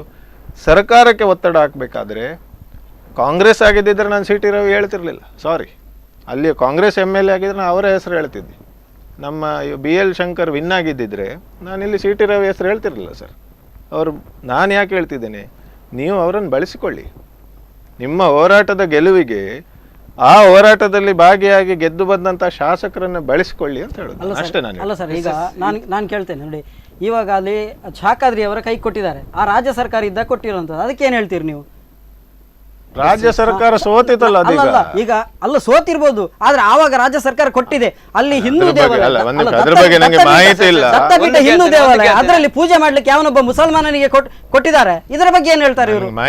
ಮುಂದಿನ ದಿನಗಳಲ್ಲಿ ಈ ಒಂದು ದತ್ತಪೀಠದ ವಿಚಾರ ಆಗಿರ್ಬೋದು ಅಥವಾ ಸಂಕೀರ್ತನಾ ಸಭೆ ಈ ಎಲ್ಲ ಒಂದು ಧಾರ್ಮಿಕ ಕಾರ್ಯಕ್ರಮಗಳು ನಡೆಯುತ್ತೆ. ಈ ಕುರಿತಾಗಿ ಮತ್ತೆ ಈ ಒಂದು ದತ್ತಪೀಠ ಒಂದು ಹಿಂದೂಗಳ ಕೈವಶ ಆಗ್ಬೇಕು ಅಂತ ನೀವೀಗ ಒಂದು ಹೋರಾಟವನ್ನು ಮಾಡ್ತಾ ಇದ್ದೀರಿ. ಇದೆಲ್ಲದರ ಕುರಿತಾಗಿ ಏನ್ ಹೇಳ್ತೀರಿ? ಕೊನೆಯದಾಗಿ ಒಂದೆರಡು ಅಲ್ಲ, ಹಿಂದೂಗಳ ಕೈವಶ ಅಂತಲ್ಲ, ಇದು ನಮ್ಮ ಕೈಯಿಂದ ಅಂದ್ರೆ ತಪ್ಪಿ ಹೋಗಿರುವಂತದ್ದು. ಇದು ನಮ್ಮ ಮೇಲೆ ದೌರ್ಜನ್ಯ ಆಗಿದೆ. ಇಸ್ಲಾಮಿನ ಮತಾಂಧತೆ ಮತ್ತು ಕ್ರೌರ್ಯದಿಂದಾಗಿ ಅವತ್ತೇನು ಹಿಂದೂಗಳ ಮಾನಬಿಂದುಗಳಿದೆ, ದೇವಸ್ಥಾನಗಳು ಮತ್ತೆ ಮಠ ಮಂದಿರಗಳು, ಇದರ ಮೇಲೆ ದಾಳಿಯಾಗಿ ಅವರು ಸಂಪೂರ್ಣವಾಗಿ ಅವರ ಕೈಗೆ ಪಟ್ಕೊಂಡಿದ್ದಾರೆ. ಅದನ್ನು ನಮಗೆ ವಾಪಸ್ ಮಾಡಿ ಅಂತ ಕೇಳ್ತಾ ಇರೋದು ಅಷ್ಟೇ. ನಮ್ಮ ಮನೆಯನ್ನು ನಮಗೆ ವಾಪಸ್ ಕೊಡಿ. ಆವಾಗೇನು ನಮ್ಮ ಮನೆಯಲ್ಲಿ ಇರಬೇಕಾದ್ರೆ ಯಾರೋ ರೌಡಿಗಳು ಬಂದ್ರು, ತುಂಬಾ ಶಕ್ತಿಶಾಲಿಗಳಾಗಿದ್ರು, ನಮ್ಮ ಮನೆಯೆಲ್ಲ ಓಡಿಸ್ಬಿಟ್ರು ಹೊರಗಡೆ. ಆದ್ರೆ ಇವಾಗ ನಾವು ಇವಾಗ ಅಂತ ಕಾಲ ಏನಿಲ್ಲ. ಔರಂಗಜೇಬ್ ಬಂದು ಈ ಒಂದು ಟಿಪ್ಪು ಸುಲ್ತಾನ ಕಾಲ ಇಲ್ಲ. ಇವಾಗ ತಲವಾರು ತಗೊಂಡು ಬಂದ್ರೆ ನಾವು ಅದಕ್ಕೆ ತಕ್ಕವಾಗಿ ಉತ್ತರ ಕೊಡ್ತೇವೆ. ಅಂತ ಕಾಲ ಅಲ್ಲ ಇವಾಗ. ಹಿಂದೂ ಸಮಾಜ ಜಾಗೃತವಾಗಿದೆ. ನಮ್ಗೆ ವಾಪಸ್ ಕೊಡಿ. ಅದು ಯಾವ ರೀತಿಯ ಹೋರಾಟ ಅಂತ ನಾವು ಹೇಳ್ತೇವೆ. ಯಾವ ರೀತಿಯ ಹೋರಾಟ ಅಯೋಧ್ಯೆಯಲ್ಲಿ ನಾವು ಬಾಬರಿ ಮಸೀದಿ ಯಾವ ರೀತಿಯ ಹೋರಾಟವನ್ನು ಮಾಡಿದೆವೋ ಅದೇ ರೀತಿಯ ಹೋರಾಟವನ್ನು ದತ್ತಪೀಠದಲ್ಲಿ ಮತ್ತೆ ಮಾಡ್ಲಿಕ್ಕಿದ್ದೇವೆ. ಯಾಕಂದ್ರೆ ಹಿಂದೂಗಳಿಗೆ ಒಂದು ತಾಳ್ಮೆ, ಒಂದು ಸಹನೆ ಅಂತಿದೆ. ಅದಕ್ಕೆ ಯಾವುದಕ್ಕೂ ಬೆಲೆಯೇ ಕೊಡುವುದಿಲ್ಲ ಅಂತಾದ್ರೆ ಅಯೋಧ್ಯೆಯಲ್ಲಿ ಯಾವ ರೀತಿಯ ಹೋರಾಟವನ್ನು ಮಾಡಿದೆವೋ, ಬಾಬರಿ ಮಸೀದಿ ಯಾವ ರೀತಿಯ ಹೋರಾಟವನ್ನು ಮಾಡಿದೆವೋ ಅದೇ ರೀತಿಯ ಹೋರಾಟ ಮತ್ತೆ ಅಯೋಧ್ಯೆಯಲ್ಲಿ ಇಲ್ಲಿ ದತ್ತಪೀಠದಲ್ಲಿ ನಡೀಲಿಕ್ಕಿದೆ. ಎಸ್. ಇಷ್ಟೊತ್ತು ಈ ಒಂದು ಕಾರ್ಯಕ್ರಮದಲ್ಲಿ ಭಾಗವಹಿಸಿ ಈ ಒಂದು ವಿಚಾರವಾಗಿ ಮಾತಾಡೋದಕ್ಕೆ ತುಂಬಾ ಧನ್ಯವಾದಗಳು. ಆಯ್ತಾ? Thank you. ಎಸ್, ಈಗಾಗಲೇ ಮಾತಾಡಿದಾಗೆ ದತ್ತಪೀಠಗಳ ವಿಚಾರ ಆಗಿರ್ಬೋದು, ಅದರ ವಿವಾದಗಳಾಗಿರ್ಬೋದು, ಮತ್ತೆ ಈ ಒಂದು ಸರ್ಕಾರದ ವಿಚಾರಗಳೆಲ್ಲ ಮಾತಾಡ್ತಾ ಹೋದ್ರೆ ಯಾವುದೇ ಒಂದು ರಾಜಕೀಯ ಪಕ್ಷ ಆಗಿರ್ಬೋದು, ರಾಜಕೀಯವಾಗಿ ಈ ಒಂದು ಜನರ ಭಾವನೆಗಳ ಜೊತೆ, ಅದರಲ್ಲೂ ಕೂಡ ಧಾರ್ಮಿಕ ಭಾವನೆಗಳ ಜೊತೆ ಆಟ ಆಡಬೇಡಿ. ಮತ್ತು ಒಂದು ವೇಳೆ ನೀವು ಯಾವುದಾದ್ರೂ ಒಂದು ಧರ್ಮ ಆಗಿರ್ಬೋದು ಅಥವಾ ಅದನ್ನು ಬೆಂಬಲಿಸಿದಾಗ ಅವರಿಗೆ ಧಾರ್ಮಿಕ ಭಾವನೆಗಳು ಏನಿದೆ ಅದನ್ನು ಸರಿ ಮಾಡಿಕೊಡ್ತೇವೆ, ಇದನ್ನು ಸರಿ ಮಾಡಿಕೊಡ್ತೇವೆ ಅಂತ ಹೇಳಿ ನಂತರ ಅದನ್ನು ಸರಿ ಮಾಡದೇ ಇರುವಂಥ ಒಂದು ಕೆಲಸವನ್ನು ಮಾಡಬೇಡಿ. ದಯವಿಟ್ಟು ಹೇಳಿದ ಮೇಲೆ ಎಲ್ಲ ಕೆಲಸಗಳನ್ನು ಮಾಡಿ ಅಂತಕ್ಕಂಥ ಕೆಲವು ವಿಚಾರಗಳಾಗಿರ್ಬೋದು. ಇದನ್ನೆಲ್ಲ ಹೇಳ್ತಾ ಈ ಒಂದು ಕಾರ್ಯಕ್ರಮವನ್ನು ಮುಗಿಸ್ತಾ ಇದ್ದೇನೆ. ಇದೇ ಇವತ್ತಿನ ವಿಶೇಷ. ಇನ್ನು ಸುದ್ದಿ ಮತ್ತು ಮನೋರಂಜನೆಗಳಿಗಾಗಿ ನೋಡ್ತಾ ಇರಿ ಸ್ಪಂದನ.